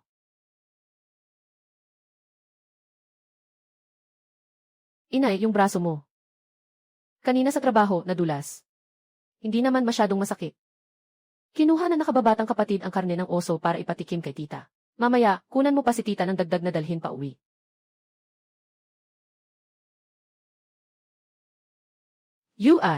May pera ba? Bunso sa pamilya. Wala nang bagong damit na nabili sa loob ng ilang taon. Malapit na ang Pasko. Sana makabili ng bagong damit para sa bata. Kahit gaano karami ang dala mong karne, okay lang. Pero ang pera, wala ako. Hindi pwedeng magpatuloy ng ganito. Kailangang maagang mailigtas si mama at ang bunso mula sa impyerno. Kung hindi, mapipilit silang magpakaloko. Alam ko na hindi madaling kumita ng pera. Delikado ang pangangaso. Siyempre gusto ko ring umalis. Pero wala tayong magagawa. Walang magagawa ang kapatid mo.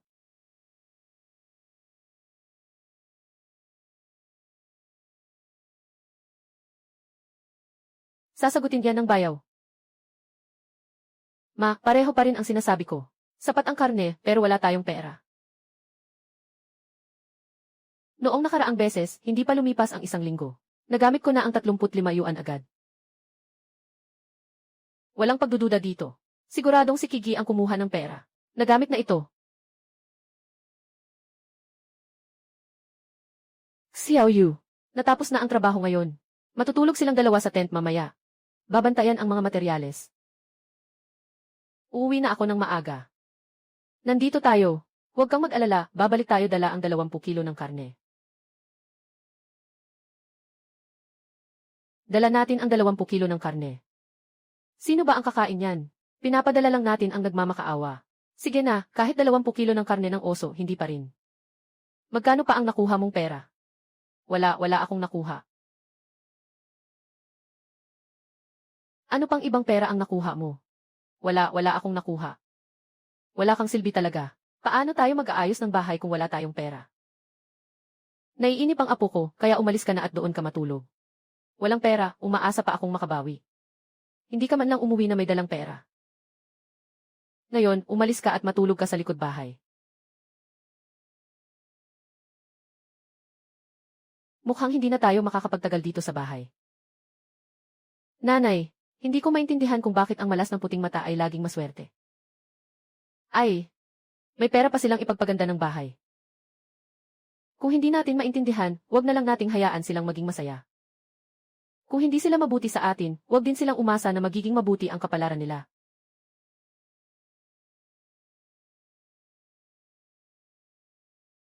Hahaha. Gusto mo bang tumira sa bagong bahay? Sige, papatayin ko ang mga manok mo. Pamilya ni Wenwen.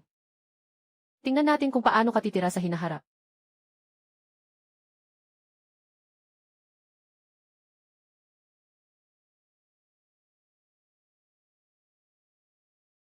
Bakit may nagbabantay pa rin sa gabi?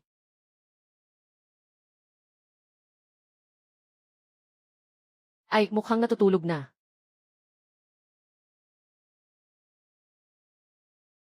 Hakbang. Sino ang darating ng ganitong oras? Baka magnanakaw. Buwang na lobo, tingnan natin kung magtatayo ka pa bukas.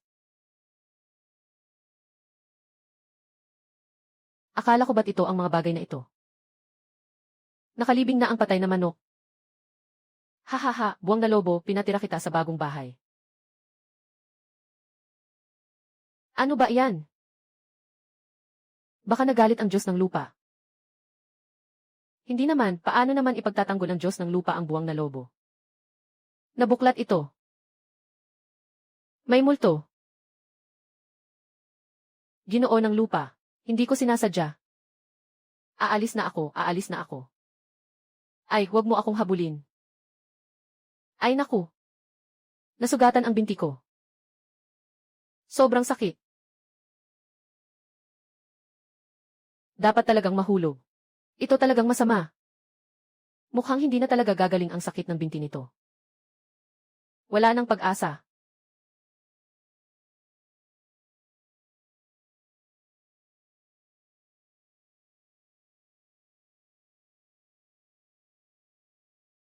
Ay naku, ang ganda ng bagong bahay ni Zongyu. Siguradong nagastos siya ng marami. Narinig ko na ang mga bintana ay nagkakahalaga ng ilang libo. Talagang kinuha mula sa bayan. Nga, si Kigi. Walang kaalam-alam, pati mga kamag-anak pinutol. Dapat talagang suportahan ang mga anak tulad ni Zongyu.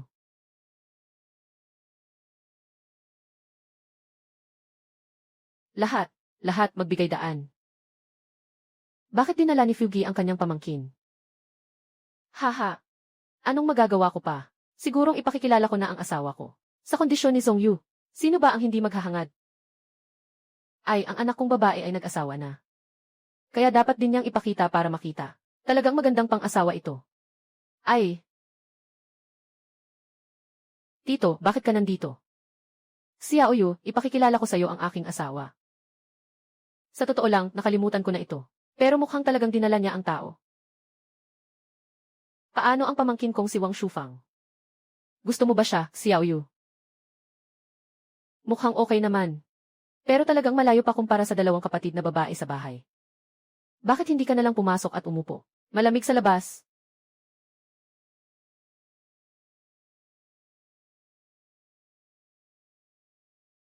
Kapag naging manugang na natin si Zhongyu, makakakuha rin ba tayo ng bagong bahay sa hinaharap?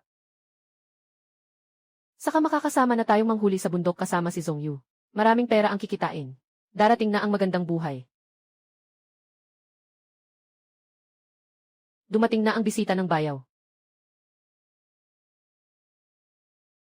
Xiaoyu, sino itong dalawang batang babae sa bahay niyo? Sino ang mga ito? Ang mga batang ito ay sobrang ganda. Ang ganda-ganda nila. Sila ay. Ako ang nakababata na kapatid ng bayaw. Siya ang asawa ng bayaw ko.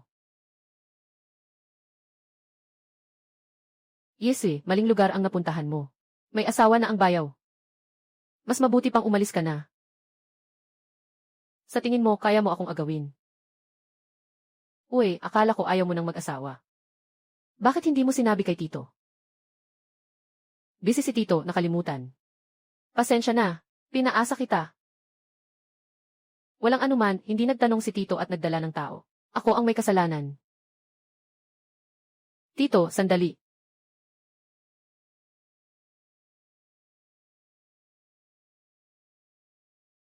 Paano ko naman ito kukunin? Mukhang may 20 kilo ng karne dito. Narinig ko na nakuha ni Zhongyu ang karne ng oso. Ito na ba iyon?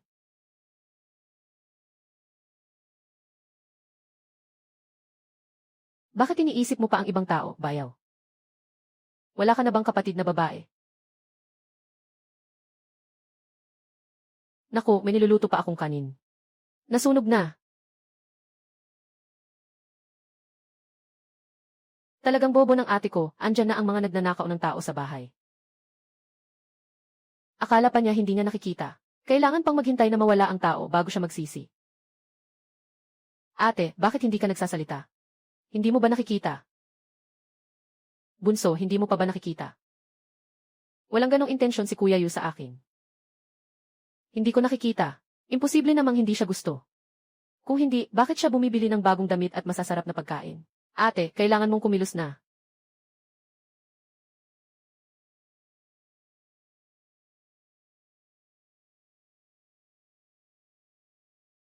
Kuya, uminom ka muna ng sopas para mag-init ang tiyan mo. Ito ay niluto ko ng sarili ko. Unahin mo na ang kapatid mong babae. Ang dami ng nilutong pagkain para sa tanghalian. Nahirapan ang kapatid mong babae. Salamat, Kuya Yu. Hindi ito para sa bayaw. Ang ibig kong sabihin ay, ang hirap ng pinagdadaanan ng bayaw kamakailan. Sa wakas, nakapagpatayo na ng bagong bahay. Kailangan talaga uminom ng unang lago. Tama ang sinabi ng nakababatang kapatid. Sobrang pagod si Kuya Yu. Hindi uminom si Kuya Yu ngayong gabi. Magsabaw na lang tayo. Hindi pwede. Anong nangyari sa'yo, nakababatang kapatid? Bakit hindi pwede? Ang sarap ng sabaw na ito. Tita, uminom ka talaga, ha? Sige na, huwag ka nang magpanggap. Kain na tayo muna. Anong tinitignan niyo sa akin? Tapos na, ang bilis ng epekto ng gamot. Ganon kabilis ba?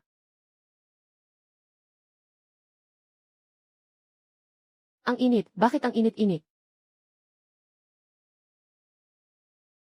Maraming hindi kilalang bagay ang maaaring nakahalo sa sabaw. Kapag nainom, maaaring magdulot ito ng malaking pinsala sa katawan. Hindi pwedeng ganito, iha. Kailangan nating magpasuka agad. Magdala ng isang mangkok ng maligamgam na tubig. Bilisan mo, bakit ka nakatayo lang dyan? Ate, kumusta ka?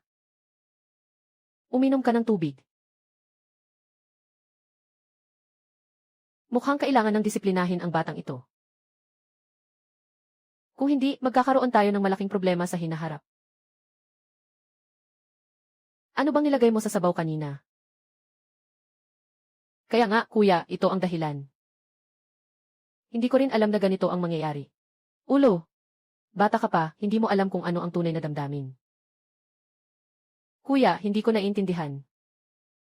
Alam ko lang na gusto ka ng ate ko. Gusto niyang magpakasal sa'yo. Mabagal akong mag-init. May sarili akong pananaw sa pag-ibig. Sige na, huwag mo nang gawin yan sa pag-aalaga sa'yo. Ate na lang. Masama. Ang emosyon, kailangang unti-unting alagaan. Hindi pwedeng magpakasal pagkatapos matulog lang.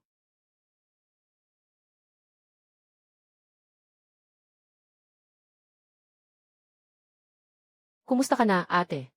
Pwede ba akong magluto na lang? Ayos na ako, wala nang problema. Pumunta ka na kay Kuya Yu para maghanda ng pagkain. Nakahanda na ba ang almusal? Gutom na ako. Nagawa na, akala ko tatawagin ko si Bayaw para kumain. Song Yu. Kumain ka na ba? Wala pa, sakto sama-sama tayo. Sige, hindi na ako mag-aalinlangan. Mabilis na lumalamig. Yung beermate noong nakaraan, sapat na hanggang bagong taon. Kung tawagin mo ako ngayon, pupunta ako. Talagang ayaw kong pumunta. Alam mo ba ang karne ng pabrika sa bayan? Yung deputy director ng pabrika ng karne ay kakilala ko. Si Uncle Shu ay kamag-anak ko. Hindi lang tuwing Pasko. Naghahanda ang pabrika ng karne na magbibigay ng benepisyo sa mga manggagawa. Bawat isa ay 20 kilo ng baboy. Maganda naman ang trato dito, di ba? Okay naman. 20 kilo ng baboy. Sa kabuuan, hindi naman maliit. May 600 tao sa loob. Kung totoong magpapadala ng 20 kilo ng baboy, hindi kakayanin. Ang meat processing plant ay isang state-owned company.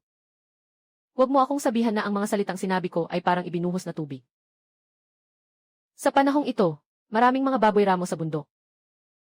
Kung ikukumpara sa mga alagang baboy, hindi ko alam kung gaano kalaki ang pagkakaiba ng presyo.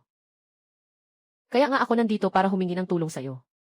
Nais kong tulungan mo akong manghuli ng baboy ramo sa bundok. Diretso na tayo, paano natin hahatiin? Nakausap ko na ang Meat Union tungkol sa presyo. 5 o 5. Tungkol sa perang ibebenta, kukunin ko ang 20%, okay ba? Kung sa tingin mo ay sobra na, pwede tayong mag-usap ulit. Sige, itakda na natin ito. Mahigit sa 10,000 kilo ng karne. Napakalaking trabaho nito. Hindi ko kayang gawin ito mag-isa. Kailangan ng marami. Kailangan din ng ilang mga aso sa oras na iyon. Ayos, nagkasundo na tayo. May oras pa tayo.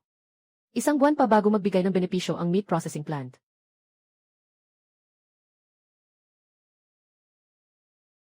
Boss, tara, tingnan natin ang mga hunting dog. Ang tunay na taas ng ulo ay 200 pesos lang. Kung hindi maganda ang lahi, ayaw ko na. Little Leap, baka pumunta na lang tayo kay Old Black. Doon binili ang Black Tiger. Pwede pang makipag-usap sa presyo. Ang tunay na taas ng ulo na hunting dog ay nagsisimula sa 400 pesos. CJ, punta tayo sa lugar na sinabi mo.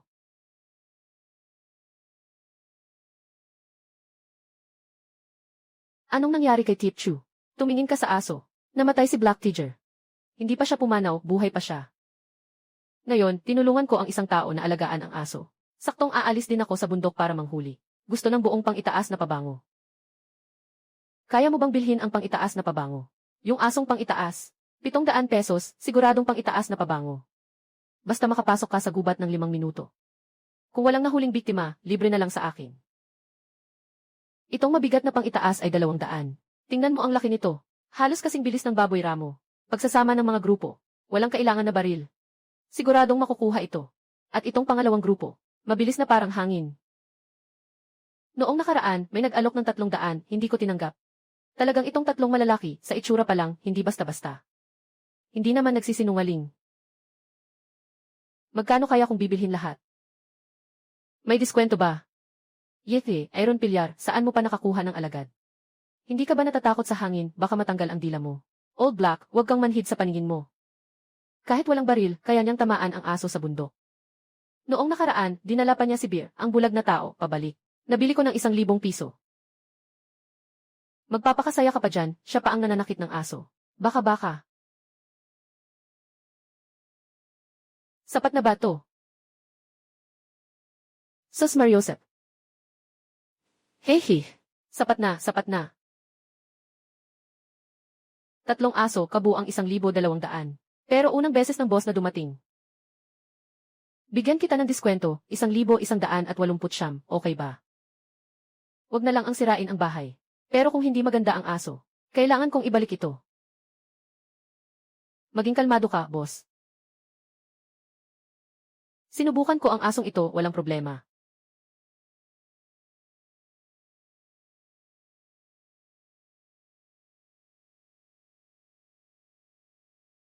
Ang asong ito ay tinatawag na dalong. Ang ikalawang grupo ng mga aso ay si Iron Wolf. Pinakamalakas ang pangalan ng grupong ito, tawag nila ay Fuhu. Tandaan mo, boss, bago umakyat sa bundok, huwag pakainin ng sobra. Kung hindi, mawawalan ng gana ang mga ito sa panghuli. Alaynan, hindi nakakahiya ang 3 huling aso. Magaling silang mag-training.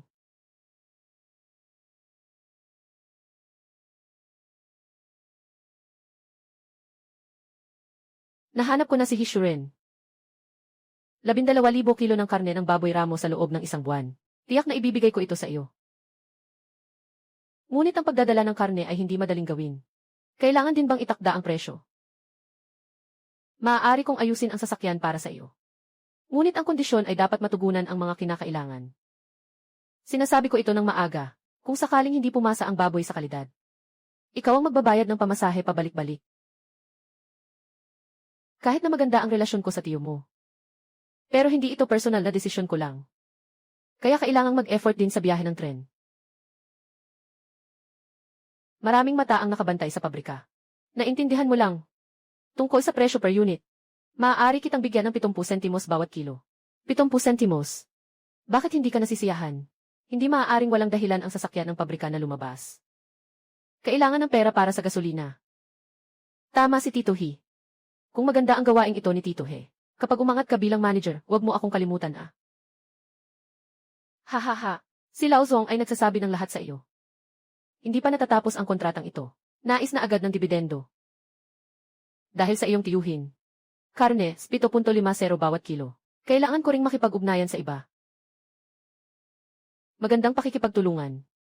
Sige, aalis na ako ah. Sa loob ng 1 buwan, siguradong maayos na ito.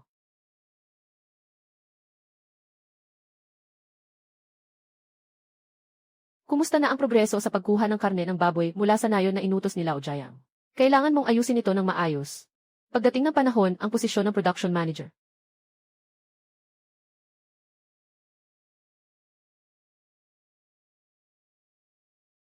Bro, tayo lang ba ang aakyat sa bundok?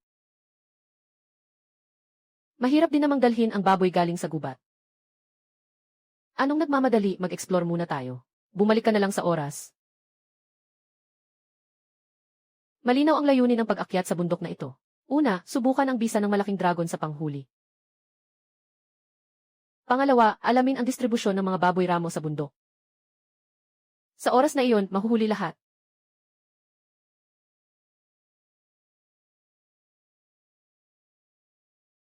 Kailangan bang hulihin ang napakaraming baboy ramo? Kung hindi, itala na lang ang lugar na ito.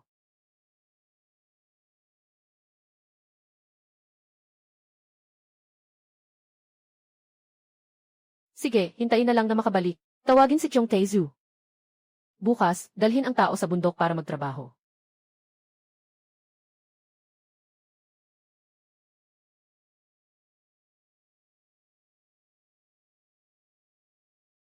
Yongje, tingnan mo, ang daming baboy ramo dito. Mukhang swerte tayo. Kung mapapatay lahat ng mga baboy ramo na ito, maabot tayo ng mga 3,000 kilo. Agad ninyong ipaalam sa konvoy na pumunta sa paanan ng bundok. Magsisimula na tayo mamaya. Parang may dumaan na dito si Kuya Yong. Hindi na tayo matatakot. May sariling patakaran ang mga mangangaso. Hindi naman pwedeng unang nakakita ay siya na ang may-ari. Kung may ayaw, sabihin lang. Sige, maglaban tayo. Totoo bang may mga baboy ramo dito sa gubat? Totoo nga. Yung grupong iyon ng mga wild boar, hindi bababa sa ilang dekada ang bilang. Kung pagsasamahin, aabot ito ng higit sa 100. Nakamark na ng kapatid ko ang mga lokasyon. Visit, ang mga wild boar sa taglamig ay napakataba. Kung walang aberya, Madali na lang makuha ang ganitong negosyo na may libu-libong kilo ng karne.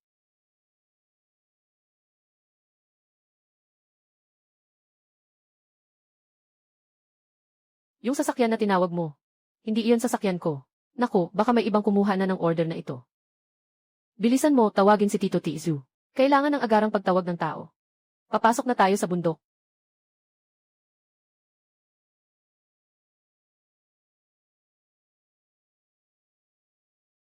Kapatid, nandito na lahat. Sige, umalis na tayo. Bakit ang bilis mo naman, Yu? Hindi ba't bukas pa tayo aalis? May nag-abala. Nasa bundok na at nanghuli ng baboy ramo. Kung hindi tayo kikilos agad, mawawala na ang pagkakataon. Sumpa sa kanya. Sino ba ang gago na iyon, na nagtatangkang agawin ang negosyo natin? Magbigay ng paliwanag. Mauna na tayo sa bundok. Doon tayo sa pinakalayo sa kanila. Kailangan mabilis tayo. Di natin alam kung may mga baril yung mga kalaban. Baka maistorbo pa ang mga baboy sa paligid. May 15 na si Yong. Kung ganito pa rin, di na kailangan ng 3 araw. Maaari na nating tapusin ang gawain ni Ginoong Lin. May tao nang umaakyat sa bundok, Yongjae. May dala silang baril at aso. Hindi naman sila darating para magnakaw ng negosyo, di ba? Wala namang masama, naghahunting lang sila. Hindi naman ito hadlang sa mga maliliit na mamimili. Ang mga order ng meat processing plant ay nakasalalay sa koneksyon. Maliban sa akin, walang ibang makakakuha niyan. Pero yung tunog ng baril na to, hindi mukhang karaniwang tao. Parang mga nag-aagawan ng negosyo. Hay, ganito na. Sixu Chengshu ay Sixu Chengshu. May dala siyang berdeng sasakyan na nakatayo sa paanan ng bundok. May tao ring may dalang baboy ramo na nagbubuhat sa sasakyan. Kahit Sixu Chengshu na nagbebenta ng balahibo, naninira rin ng negosyo. Huwag mong kahit mag-isip na magagawa mo yan.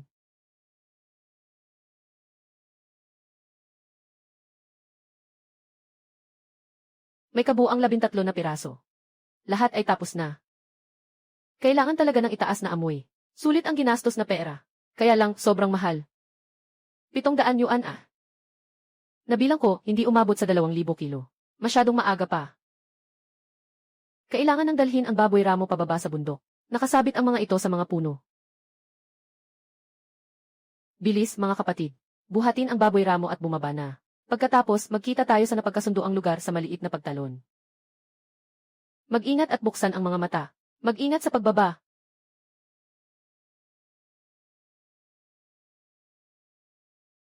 Nga, kahit na hindi pa buo ang balahibo ng bata, kasama mo na. Mga order mula sa meat processing plant.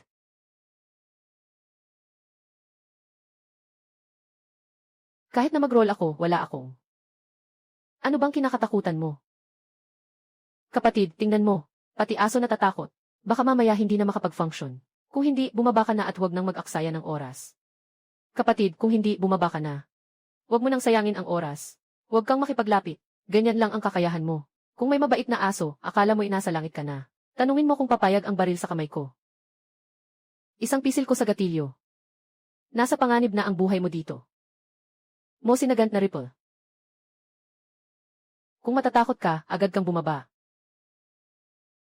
Hindi ka ang unang nagbaril sa akin. Mabuti pang isipin mo ng mabuti. Sa iyo, may lakas ka bang takutin ako? Hehe, subukan mo. May daan sa langit na hindi mo pinili. Sasamahan kita.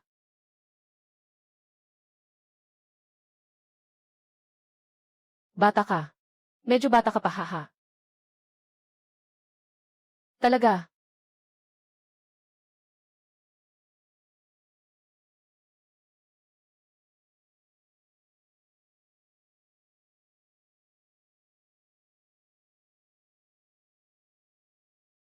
Saan na si Yongjae? Kakarinig ko lang ng putok ng baril dito kanina. Bakit walang tao? Tingnan mo, may dugo pa sa lupa. Aba, hindi ba't si Humazi mula sa katabing na yon ito? Haha. Mukhang kayo ang mga nagnanais na agawin ang negosyo. Si Wang Tiezu pala ito. Ikaw ang nagpasabog ng baril kanina. Anong baril, kakarating ko lang. Kayo lang ba? Paano magiging kami lang? Nasa ilalim ng liderato ni Yongjae. Pero hindi ko alam kung nasaan sila. Xiao Yu. Tio. Nahanap mo na ba ang grupo ng mga baboy ramo? Ang nangunguna sa pagkuha ng negosyo ay si Lin Yong. Isang bihasang manghuli mula sa katabing na yun. Kung bihasa siya, kailangan nating magmadali. Haha. Kahit gaano siya kahusay, hindi siya makakapagpahinto. 12,000 kilo ng karne ng baboy ay tiyak na makakain na.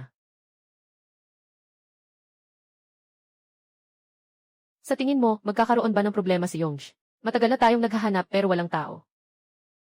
Pati aso, wala tayong nahanap. Huwag kang magulo, may dalang baril si Yongj. Kaya niyang tamaan ang kahit maliit na ibon sa isang putok. Ang bundok na ito ay talagang nakakain ng tao. Kung talagang makatagpo si Yongji ng oso. Sakit.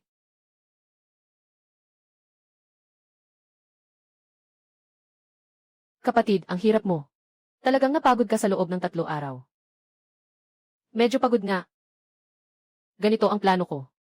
Mamaya, sumama ka sa akin sa meat processing plant para mag-submit ng order. Tapos, ang iba ay maghihintay sa nayon. May tao bang kukuha ng mga produkto? Bakit hindi natin isama si Zhonglu? Sige, kailangan talaga ng mga supplies. Isama na lang siya. Totoo ba, makakasama ako? Yay!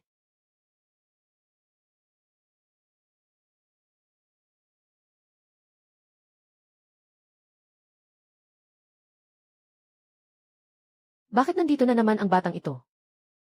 3 araw na ang lumipas. Hindi nagmamadali si Xu Chengshu na tapusin ang kanyang misyon.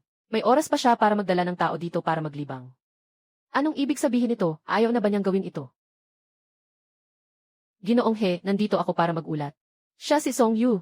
Magaling siya sa pangangaso. Lahat ng karne ng baboy ramo sa pagkakataong ito ay dahil sa kanya. Kanina, sinabi ko na ang karne ng baboy ramo ay lahat dahil sa taong ito. Anong ibig sabihin nito? Nakaayos na ang 12,000 kilo ng karne ng baboy ramo. Posible ba ito? 3 araw lang. Baka gusto ni Direktor He na lumabas at tingnan. Huwag kayong magbiro. 12,000 kilo ng karne ng baboy ramo. Talagang makukuha lahat ito sa loob ng 3 araw.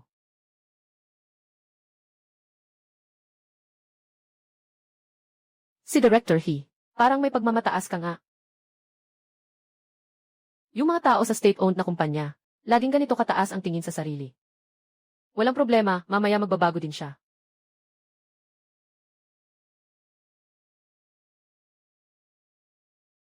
Buksan mo na.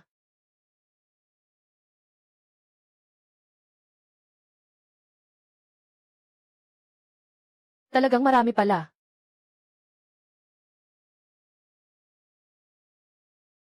Kumusta? Ang pangalan ko ay Hishengli. Direktor ng Meat Processing Plant. Kumusta? Ako si Song Yu. Huwag kang nakatayo. Bumalik na tayo sa opisina. Pag-usapan natin ang tungkol sa kontratang ito. Talagang hindi ko inasahan na ganito kakahusay, Cheng Shu. Malaking tulong ito sa pagkakataong ito. Walang anuman, Uncle He. Basta ikaw ang magbukas. Tinitiyak kong maayos ito. Hindi ako magpapakadaldal. Mamaya, pumunta ka sa accounting para kunin ang pera. Gagawa ako ng resibo para sa iyo.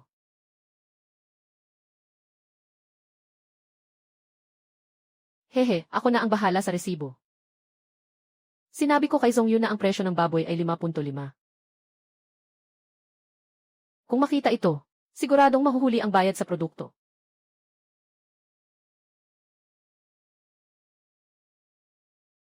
Xiao Yu, taga-Bukirin ka ba? Bakit hindi mo isaalang-alang na mag-develop sa bayan? Kailangan ko ng katulong dito.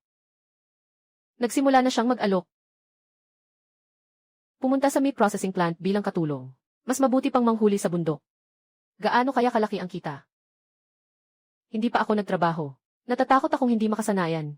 Walang problema kung may mga kamag-anak ka. Pwede mo silang ipakilala sa akin.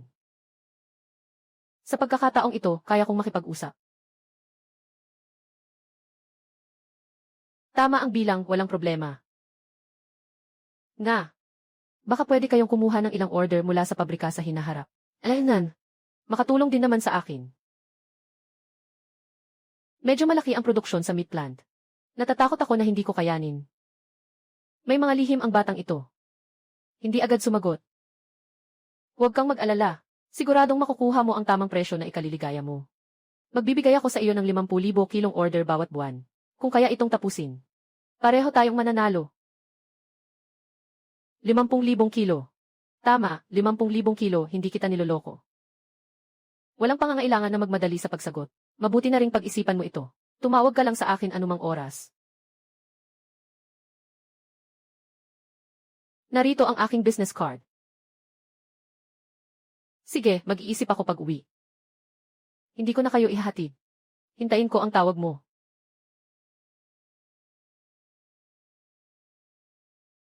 Tatanggapin ba natin ang order na ito o hindi? Nakuha na ang pera. Sige na, alis na tayo. Bro, nakuha mo na ba ang pera? Gaano karami ito? Tanungin mo siya. Hihi. Bro, ang kabuang pera ay 9,000. Sabi ko dati, kulang. Pasensya na. Litset, ito sayo, 1,800. Litset, ito sayo. Sige, bibigyan kita ng 1,800. Sige, ibibigay ko sa iyo. O, ibibigay ko sa iyo ang napagkasunduan nating 2%. Hindi ito magbabago. Haha, alam ko na hindi ka kuripot, kapatid. Dadaling ko kayo sa pinakamagandang restaurant sa bayan.